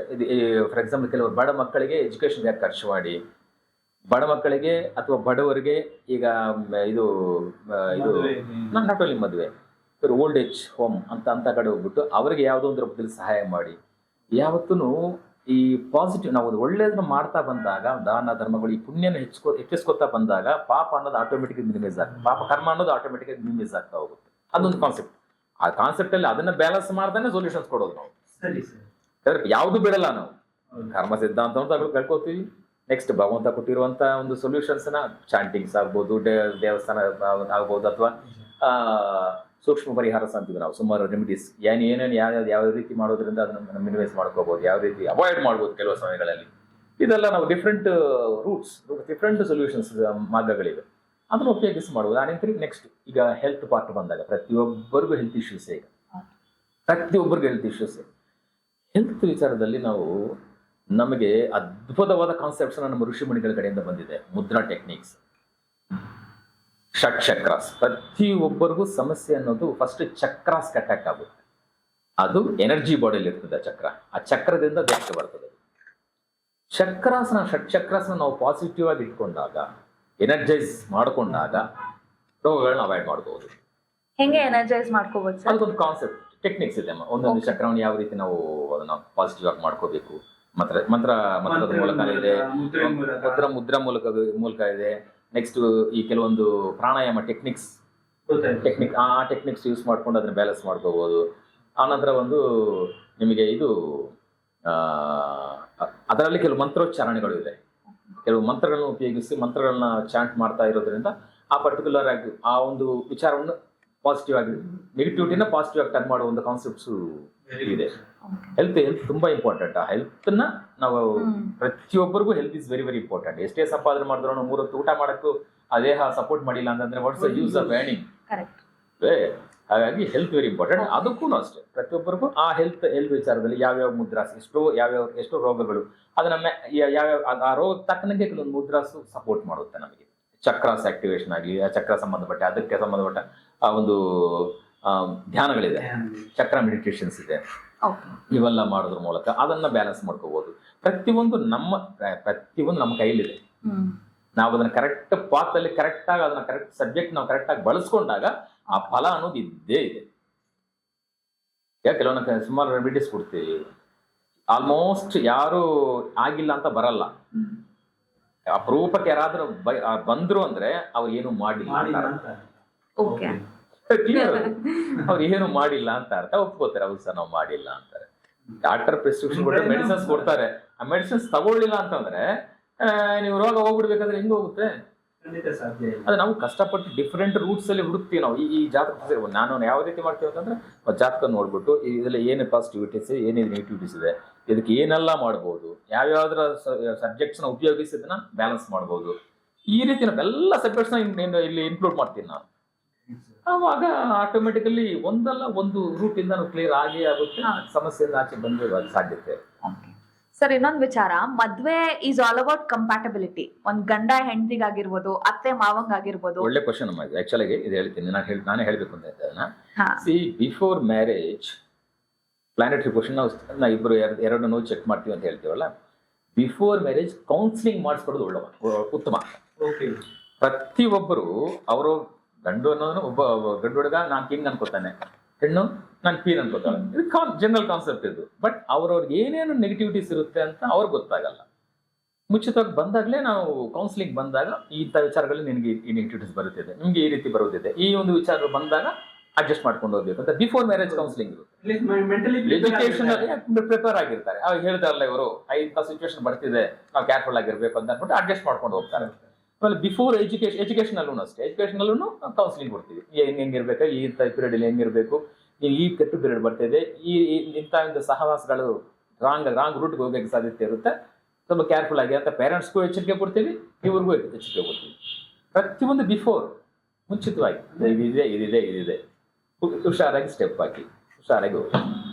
ವರ್ಷಕ್ಕೊಮ್ಮೆ ಆದ್ರೂ ಒಳ್ಳೆ ಕನ್ಸಲ್ಟ್ ಮಾಡೋದು ಬಹಳ ಮುಖ್ಯ ಅಂತ. ಫ್ರೀಕ್ವೆಂಟ್ಲಿ ಕನ್ಸಲ್ಟ್ ಮಾಡೋದು ಒಳ್ಳೇದೇನೆ. ಯಾಕಂದ್ರೆ ಯಾವ ಟೈಮ್ ಯಾಕಂದ್ರೆ ನಾವು ಮತ್ತಿರ್ತೀವಿ, ಹೇಳ್ಬಿಟ್ಟಿರ್ತೀವಿ, ಯಾವಾಗಲೂ ಚೇಂಜ್ ಆಗ್ತಾ ಇರ್ತದೆ, ಸ್ಥಿತಿ ಚೇಂಜ್ ಆಗ್ತಾ ಇರ್ತದೆ. ಯಾವಾಗ ಬಂದು ನಾವು ಚೆಕ್ ಮಾಡ್ಕೊಳ್ತಿದ್ದಾಗ ಸೇಫ್ ರೂಟ್ ಅಲ್ಲಿ ಹೋಗ್ಬಹುದು. ಮ್ಯಾಕ್ಸಿಮಮ್ ನೆಗೆಟಿವಿಟೀಸ್ ಅವಾಯ್ಡ್ ಮಾಡ್ಬೋದು. ಸರ್, ಈಗ ತುಂಬಾ ಪ್ರಾಬ್ಲಮ್ ಅಂತಂದ್ರೆ ಕಂಪ್ಯಾಟಬಿಲಿಟಿ ಅನ್ನೋದು ಒಂದು ಹುಡುಗ ಆಗ್ಲಿ ಹುಡುಗಿ ಆ ಸಮತೋಲನ, ಕಂಪ್ಯಾಟಬಿಲಿಟಿ, ಇವ್ರಿಗಿಷ್ಟ ಆಗೋದು ಇವ್ರಿಗಿಷ್ಟ ಆಗಲ್ಲ, ಇದೇ ತುಂಬಾ ಪ್ರಾಬ್ಲಮ್ ಆಗಿರೋದು ಆಕ್ಚುಲಿ ಈಗ ಕರೆಂಟ್ ಜನರೇಷನ್ ಅಲ್ಲಿ. ಈಗ ಹುಡುಗಿನೂ ಅರ್ನಿಂಗ್ಗೆ, ಹುಡುಗನೂ ಅರ್ನಿಂಗ್ಗೆ, ಆ ಕಂಪ್ಯಾಟಬಿಲಿಟಿ ಅನ್ನೋದು ಎಲ್ಲೋ ಹೋಗ್ತಿದೆ ಸರ್. ಮುಂಚೆ ಇರೋ ತರ ಮದ್ವೆ ಕಾನ್ಸೆಪ್ಟ್ ಈಗ ವರ್ಕ್ ಆಗ್ತಿಲ್ಲ.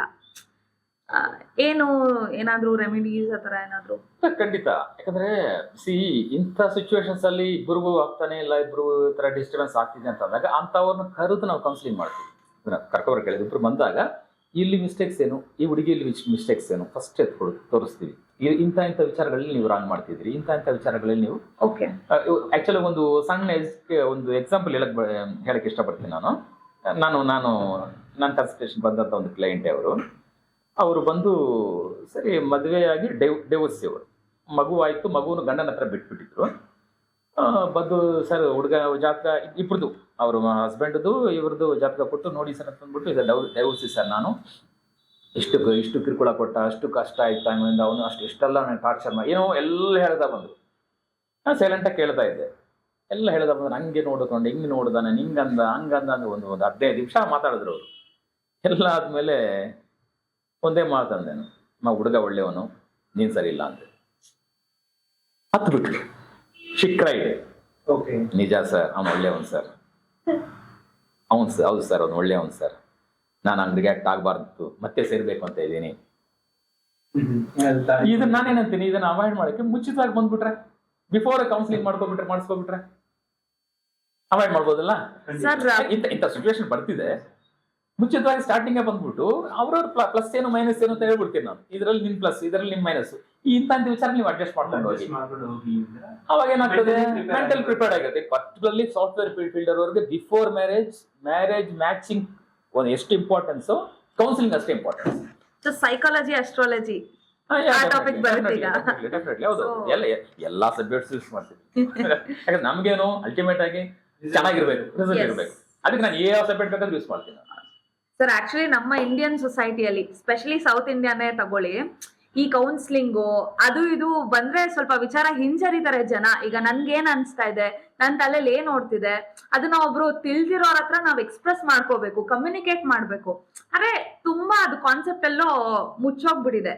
ಯಾರೋ ಅಷ್ಟು ಓಪನ್ ಅಪ್ ಆಗಿ ಮಾತಾಡಲ್ಲ, ನಂಗೇನ್ ಅನ್ಸುತ್ತೆ ಅಂತ ಹೇಳಲ್ಲ. ಇದು ಕಂಪ್ಲೀಟ್ ಕೌನ್ಸಿಲಿಂಗ್ ಅವಶ್ಯಕತೆ ಪ್ರತಿಯೊಬ್ಬರಿಗೂ ಸಿಚುವೇಶನ್ ಬಂದ್ಬಿಟ್ಟಿದೆ, ಬೇಕಿದೆ ಅಲ್ವಾ ಸರ್? ಬಂದ್ಬಿಟ್ಟಿದೆ, ಆ ಸಿಚುವೇಶನ್ ಬಂದ್ಬಿಟ್ಟಿದೆ. ಈಗ ಫಾರಿನ್ ಕಲ್ಚರ್ ಅಲ್ಲೆಲ್ಲ it is scene as a important aspect. Not here. ಇಲ್ಲಿ ನಮ್ಮೊಂದು ಇದ್ರಲ್ಲಿ ಅಪ್ಪ ಅಮ್ಮ ಗಜಿ ಬಿಜಿಯಲ್ಲಿ ಒಂದು ಮೆಂಟಲ್ ಪೇಷನ್ಸ್, ಪೀಸ್ ಅನ್ನೋದೇ ಹೊರಟೋಗ್ಬಿಟ್ಟಿದೆ. ಸೊ ಇದಕ್ಕೆಲ್ಲ ನಮ್ಮ ಯಂಗರ್ ಜನರೇಷನ್ ಯಾವ ತರ ಟ್ಯಾಕಲ್ ಮಾಡ್ಬೋದು? ಈ ಸ್ಟಾರ್ಟಿಂಗ್ ಅಂದ್ರೆ ಮತ್ತೆ ಹಿಂದಿನ ಕಾಲದಲ್ಲಿ ಅಷ್ಟು ಸಮಿಷ್ಟಿ ಕುಟುಂಬ ಅಂತ ಇತ್ತು, ಎಲ್ಲರೂ ಇದ್ರು, ಬಟ್ ಚೆನ್ನಾಗಿದ್ರಲ್ಲ. ಹೌದು.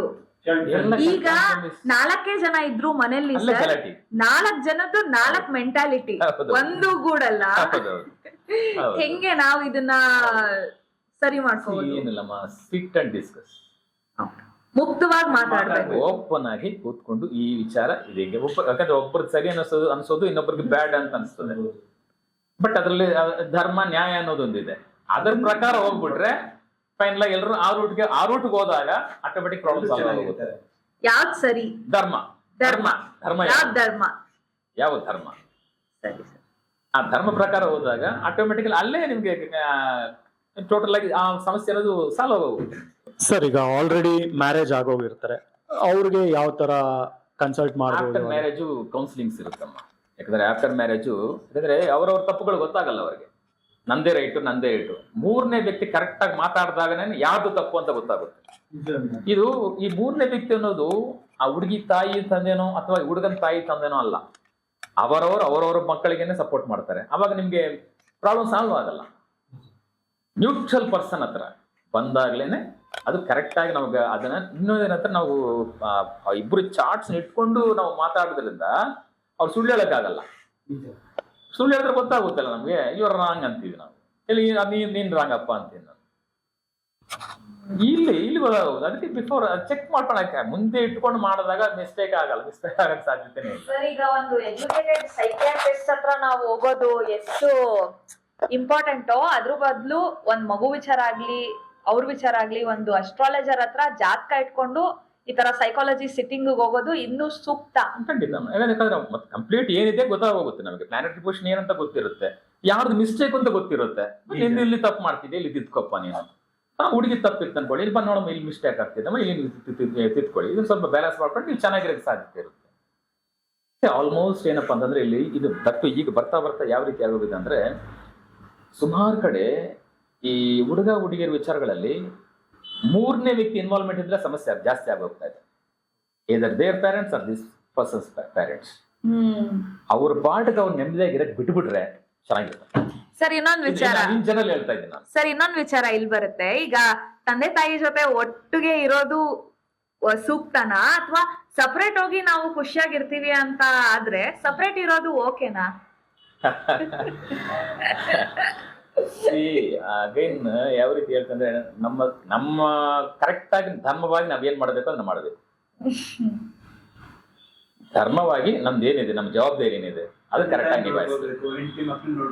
ನಿಭಾಯಿಸ್ಬೇಕು. ಕೆಲವೊಂದು ಪ್ಲಸ್ ಮೈನಸ್ ಇರುತ್ತೆ, ಅದನ್ನ ಕೂತ್ಕೊಂಡು ಸೆಟ್ ಮಾಡ್ಕೋಬೇಕು. ಹಾಗಂತ ಬಿಟ್ಟು ತೀರಾನೇ ಗಲಾಟೆ ಆಗ್ತಿದೆ, ಇವ್ರಕ್ಕೆ ಆಗ್ತಾ ಇಲ್ಲ, ರಾಗ್ಧಾಂತ ಆಗ್ತಿದೆ ಅಂತಾನೆ ಸೆಪರೇಟ್ ಆಗಿ ಇಟ್ಟು ದೂರದಲ್ಲಿ ಇದ್ರು ಸ್ವಲ್ಪ ಕೇರ್ಫುಲ್ ಆಗಿ ನೋಡ್ಕೊಂಡ್ರು ಸಾಕಪ್ಪ. ಓಕೆ, ಆ ಒಂದು ಸಿಚುವೇಶನ್ ಬಂದ್ಬಿಟ್ಟಿದೆ ಈಗ ಪರಿಸ್ಥಿತಿ. ಎಕ್ಸ್ಟ್ರೀಮ್ ಕೇಸಸ್ ಏನಾಗಿದೆ ಅಂತಂದ್ರೆ, ಈ ರೀತಿ ಆಗೋದೇ ಇಲ್ಲ ಅಂತ ಅಂದಾಗ ಓಕೆ ಸೆಪರೇಟ್ ಆಗಿ ಇಟ್ಬಿಡಿ. ಬಟ್ ಸೆಪರೇಟ್ ಆಗಿ ಇದ್ರು ಅವ್ರ ಪಾಡ್ಗೆ ನೋಡ್ಕೊಂಡು ಹೋಗ್ತಾ ಇದ್ರೆ ಆಗುದಿಲ್ಲ. ಪೇರೆಂಟ್ಸ್ ಕಡೆನೂ ಗಮನ ಕೊಡಬೇಕು.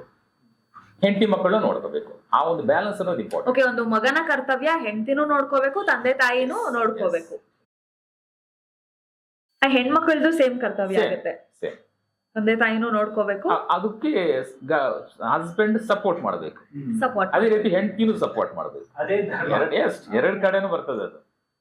ಓಕೆ, ಸುಖ ಸಂಸಾರದ ಒಂದು 4 ಗುಟ್ಟು ಹೇಳೋದಾದ್ರೆ ಸರ್, ನೀವು ಅಸ್ಟ್ರಾಲಜಿ ಪ್ರಾಸ್ಪೆಕ್ಟಿವ್ ಇಂದ. ಅಸ್ಟ್ರಾಲಜಿಕಲ್ಲಿ ಅಂತ ಅಂದ್ರೆ ಓಪನ್ ಆಗಿ ಏನೇ ಸಮಸ್ಯೆ ಇದ್ರೂ ಫಸ್ಟ್ ಕೂತ್ಕೊಂಡು ಮಾತಾಡ್ಕೋಬೇಕು, ಚರ್ಚೆ ಮಾಡ್ಬೇಕು. ಚರ್ಚೆ ಅದರಲ್ಲಿ ಬಗೆಹರಿಯಲ್ಲ ಅಂತ ಗೊತ್ತಾದ್ರೆ ನಮ್ಮಂತವ್ರ ಹತ್ರ ಬಂದಾಗ, ಯಾಕಂದ್ರೆ ಅವ್ರ ಚಾರ್ಟ್ಸ್ ಇಟ್ಕೊಂಡು ಮಾತಾಡ್ತೀವಿ ನಾವು, ಅವರ ಬರ್ತ್ ಚಾರ್ಟ್ಸ್ ಇಟ್ಕೊಂಡು ನಾವು ಮಾತಾಡ್ತೀವಿ. ಅವಾಗ ಅದೇ ಹಾಗೆ ನಾನು ಮೊದಲು ಹೇಳಿದ್ದೆ, ಮತ್ತೆ ರಿಪೀಟ್ ಮಾಡಬೇಕಾಗುತ್ತೆ. ಅದನ್ನ ಇಟ್ಕೊಂಡು ಹೇಳಿದಾಗ ಯಾವ್ದು ಮಿಸ್ಟೇಕ್ ಅಂತ ನಾವು ಕ್ಲಿಯರ್ ಆಗಿ ಗೊತ್ತಾಗೋಗುತ್ತೆ. ಬಟ್ ಇನ್ನೊಂದು ಕೆಲವು ಸಲಕ್ಕೆ ರಾಂಗ್ ಪೀರಿಯಡ್ ನಡೀತಿರ್ಬೇಕಾದ್ರೆ ರಾಂಗ್ ಥಾಟ್ಸೇ ಬರುತ್ತೆ. ಓಕೆ, ನಾನು ಇಂಥ ಟೈಮಲ್ಲಿ ನೀನು ಬಾಯಿ ಬಿಡಬೇಡಿ ಅಮ್ಮ, ಸೈಲೆಂಟ್ ಆಗಿದೆ ಅಂತೀವಿ. ಅದೇ ಹುಡುಗನಿಗೂ ಬ್ಯಾಡ್ ಪೀರಿಯಡ್ ಇತ್ತು, ನೀನು ಸುಮ್ಮನೆ ಎದ್ಬೇಡಪ್ಪ, ನೀನು ಮಾತಾಡಬೇಡ ಅಂತೀವಿ. ಅದೇ ಒಂದು ಪರಿಹಾರ. 2 years ನೀನೇ ಮಾತಾಡ್ಕೋಬೇಡ, ಸೈಲೆಂಟ್ ಆಗಿರು. ಯಾರು ಟೈಮ್ ಚೆನ್ನಾಗಿದೆ ಅವ್ರ ಪ್ರಕಾರ ನಡೀಲಿ. ನಿನ್ ಟೈಮ್ ಚೆನ್ನಾಗಿಲ್ಲ, ನೀನು ಸ್ವಲ್ಪ ಸೈಲೆಂಟ್ ಆಗಿರು. ಆ ಹುಡುಗಿ ಚೆನ್ನಾಗಿದೆ, ಪೀರಿಯಡ್ ಚೆನ್ನಾಗಿತ್ತು, ಆ ಹುಡುಗಿನ ಮುಂದೆ ನಡ್ಸ್ಕೊಂಡು ಹೋಗ್ಲಿ. ಹೆಂಗೆ ಬ್ಯಾಲೆನ್ಸ್ ಮಾಡ್ತೀವಿ, ಅವಾಗ ಆಟೋಮೆಟಿಕ್ ಪ್ರಾಬ್ಲಮ್ ಮಿನಿಮೈಸ್ ಮಾಡ್ಬೋದಲ್ಲ. ಯಾವ್ದೇ ಒಂದು ರಿಲೇಶನ್ಶಿಪ್ ಸಕ್ಸಸ್ ರೇಟ್ ನ ಜಾಸ್ತಿ ಕಾಣ್ಬೇಕು ಅಂತಂದ್ರೆ ಅಸ್ಟ್ರಾಲಜಿಕಲ್ ಚಾರ್ಟ್ ರೀಡಿಂಗ್ ಆಗಿ ಹೋಗೋದು ಉತ್ತಮ. ಸರ್, ಅಸ್ಟ್ರಾಲಜಿಯಲ್ಲಿ ಕೆಲವೆಲ್ಲ ಎಷ್ಟೊಂದು ಸಬ್ಜೆಕ್ಟ್ಸ್ ಇದೆ ಅಂತ ನೀವು ಹೇಳಿದ್ರಲ್ಲ, ಡಿಫ್ರೆಂಟ್ ಸಬ್ಜೆಕ್ಟ್ಸ್ ಇದೆ. ಡಿಫ್ರೆಂಟ್ ಅಸ್ಟ್ರಾಲಜಿ ಒಳಗ ಅಥವಾ ಅಸ್ಟ್ರಾಲಜಿ ಅನ್ನೋದು ಒಂದು ಅಸ್ಟ್ರಾಲಜಿ ತರಾನೇ ಆ ತರನೇ ಡಿಫ್ರೆಂಟ್ ಸೊಲ್ಯೂಷನ್ಸ್ ಕೊಡುವಂತ ಒಂದು ಮಾರ್ಗಗಳು. ಓಕೆ, ಯಾವ್ದು ಸರ್ ಅದೆಲ್ಲ? ಕಲರ್ ಥೆರಪಿ ಅಂತೀವಿ. ಕಲರ್ಸ್ ಅದು ಒಂದು ಮೇಜರ್ ರೋಲ್ ಪ್ಲೇ ಮಾಡುತ್ತೆ. ಯಾರಿಗೆ ಯಾವ ಕಲರ್ ಯೂಸ್ಫುಲ್ ಆಗಿರ್ತದೆ. ಸರಿ, ಕೆಲವರು ಒಂದು ಇಂಟರ್ವ್ಯೂ ಹೋಗ್ತಾರೆ ಅನ್ಕೊಳ್ಳಿ, ಅವ್ನು ಆಂಟಿ ಕಲರ್ ಹಾಕೊಂಡು ಹೋದಾಗ ಆ ಇಂಟರ್ವ್ಯೂ ಮಾಡೋ ನೀವು ಯಾಕೆ ಕೆಲಸ ಕೊಡಬೇಕು ಅನಿಸ್ಬಿಡ್ತದೆ. ಓಕೆ, ಅಂಥದ್ರಲ್ಲಿ ಅವ್ನು ಪಾಸಿಟಿವ್ ಕಲರ್ ಇದ್ದಾಗ ಯಾವುದೋ ಒಂದು ರೂಪದಲ್ಲಿ ನನಗೆ ಸ್ವಲ್ಪ ಸಪೋರ್ಟ್ ಸಿಗಬಹುದು. ಆ ಕಲರ್ಸ್ ಇಂಪ್ಯಾಕ್ಟ್ ಡಿಫ್ರೆಂಟ್ ಆಗಿ ವ್ಯಕ್ತಿ ಮೇಲೆ ಇರುತ್ತೆ. ಅದಕ್ಕೋಸ್ಕರ ನಾನು ಅಸ್ಟ್ರಾಲಜಿ, ನ್ಯೂಮರಾಲಜಿ, ಸಿಗ್ನೇಚರಾಲಜಿ, ಸೈನ್ ಯಾವ ರೀತಿ ಮಾಡಬೇಕು, ಯಾಕಂದ್ರೆ ಮೈಂಡ್ ಏನಿದೆಯೋ ಅದೇ ಸೈನ್ ತೋರಿಸುತ್ತೆ. ಇದು ರಿವರ್ಸ್ ಪ್ರಾಸೆಸ್. ಸೈನ್ ನ ಪಾಸಿಟಿವ್ ಮಾಡೋದ್ರಿಂದ ಬ್ರೈನ್ ಪಾಸಿಟಿವ್ ಮಾಡಬಹುದು.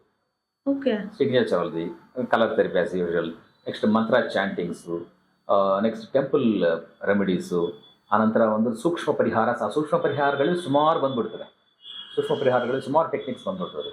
ಸೂಕ್ಷ್ಮ ಪರಿಹಾರ ಟೆಕ್ನಿಕ್ಸು, ಆನಂತರ ಷಟ್ ಚಕ್ರಾಸು.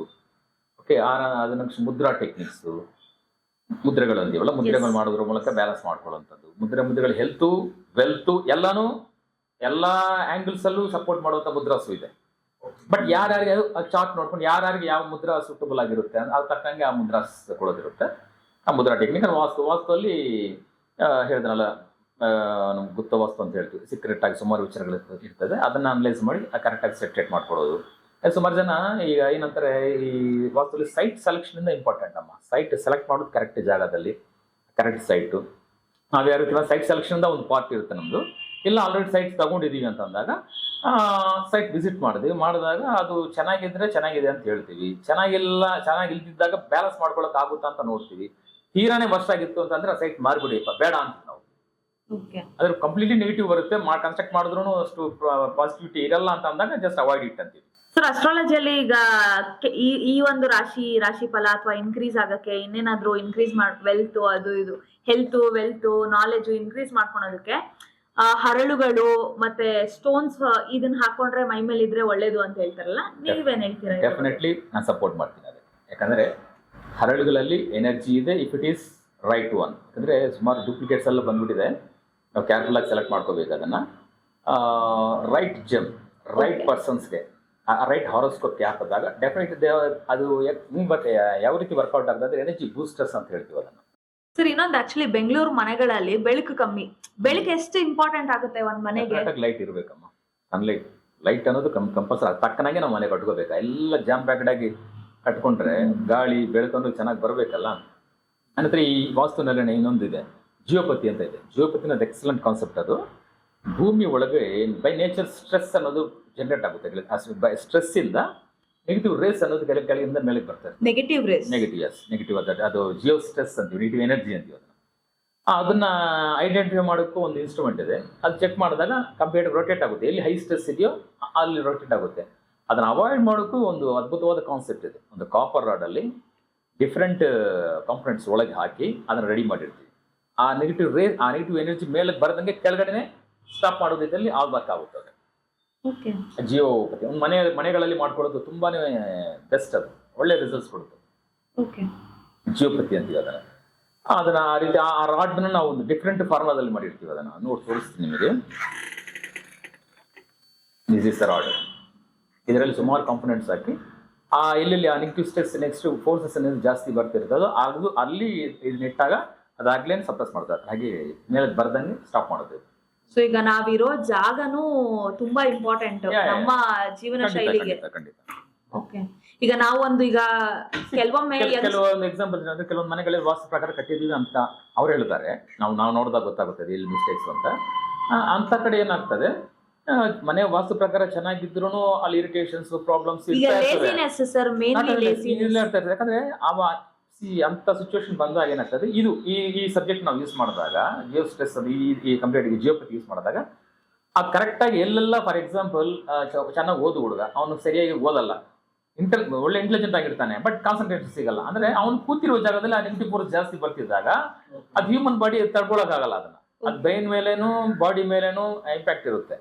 ಅಂತ ಕಡೆ ಇಂಥ ಟೆಕ್ನಿಕ್ಸ್ ನಾವು ಯೂಸ್ ಮಾಡಿದಾಗ ಅದು ಅವಾಯ್ಡ್ ಆಗೋಗುತ್ತೆ. ಇವನ್ ಪ್ಯಾರೆಂಟ್ ಈಗ ವೈಫ್ ಅಂಡ್ ಹಸ್ಬೆಂಡ್ ಒಳ್ಳೆಯವರು ಇರ್ತಾರೆ, ಇಬ್ಬರು ಒಳ್ಳೆ ಮೆಂಟಾಲಿಟೀಸ್ ಇರುತ್ತದೆ, ರೂಮ್ಗಳು ಹೋದ ತಕ್ಷಣ ಸಮಸ್ಯೆ ಶುರು ಆಗುತ್ತೆ ಅವರಿಗೆ.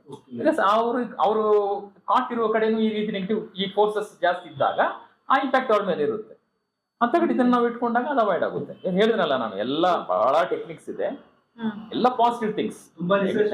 ನೆಗೆಟಿವಿಟೀಸ್ ನ ಪಾಸಿಟಿವ್ ಆಗಿ ಬ್ಯಾಲೆನ್ಸ್ ಮಾಡ್ಕೊಳ್ಳೋದು ಯಾವ ರೀತಿ ಅಂತ I can use multiple subjects. ಈ ಸಮಸ್ಯೆಗೆ ಯಾವ ಸಬ್ಜೆಕ್ಟ್ ಯೂಸ್ ಮಾಡಬೇಕು ಅಂತ ನಾನು ಡಿಸೈಡ್ ಮಾಡ್ಬಿಡ್ತೇನೆ. ಡಿಸೈಡ್ ಮಾಡಿ ಅದು ತಕ್ಕನಂಗೆ ಸೊಲ್ಯೂಷನ್ಸ್ ಕೊಡೋದು. ಆಲ್ ಇನ್ ಒನ್ ಸೊಲ್ಯೂಷನ್ಸ್ ನಿಮ್ಮ ಹತ್ರ. ಓಕೆ ಸರ್, ಸರಿ ಸರ್, ತುಂಬಾ ಖುಷಿ ಆಯ್ತು ಆಕ್ಚುಲಿ ನಿಮ್ ಜೊತೆ ಮಾತಾಡಿ. ಸಾಕಷ್ಟು ವಿಚಾರಗಳನ್ನ ನಾವು ತಿಳ್ಕೊಂಡ್ವಿ, ನಮ್ಮ ಆಡಿಯನ್ಸು ಹೋಪ್ಸ್ ಎಲ್ಲ ತಿಳ್ಕೊಂಡಿರ್ತಾರೆ. ಇನ್ನೇನಾದ್ರೂ ಅವ್ರಿಗೆ ಕ್ವೆರೀಸ್ ಆತರ ಇದ್ರೆ ಸರ್ ಕಮೆಂಟ್ ಮಾಡ್ತಾರೆ, ನಾವ್ ಇನ್ನೊಂದು ಶಾರ್ಟ್ ಸೆಷನ್ ಆ ಕ್ವೆಶನರೀಸ್ ಮೇಲೆ ಮಾಡ್ಕೊಳ್ಳೋಣ. Okay sir, thank you so much for your time sir. Thanks, ನಮಸ್ಕಾರ.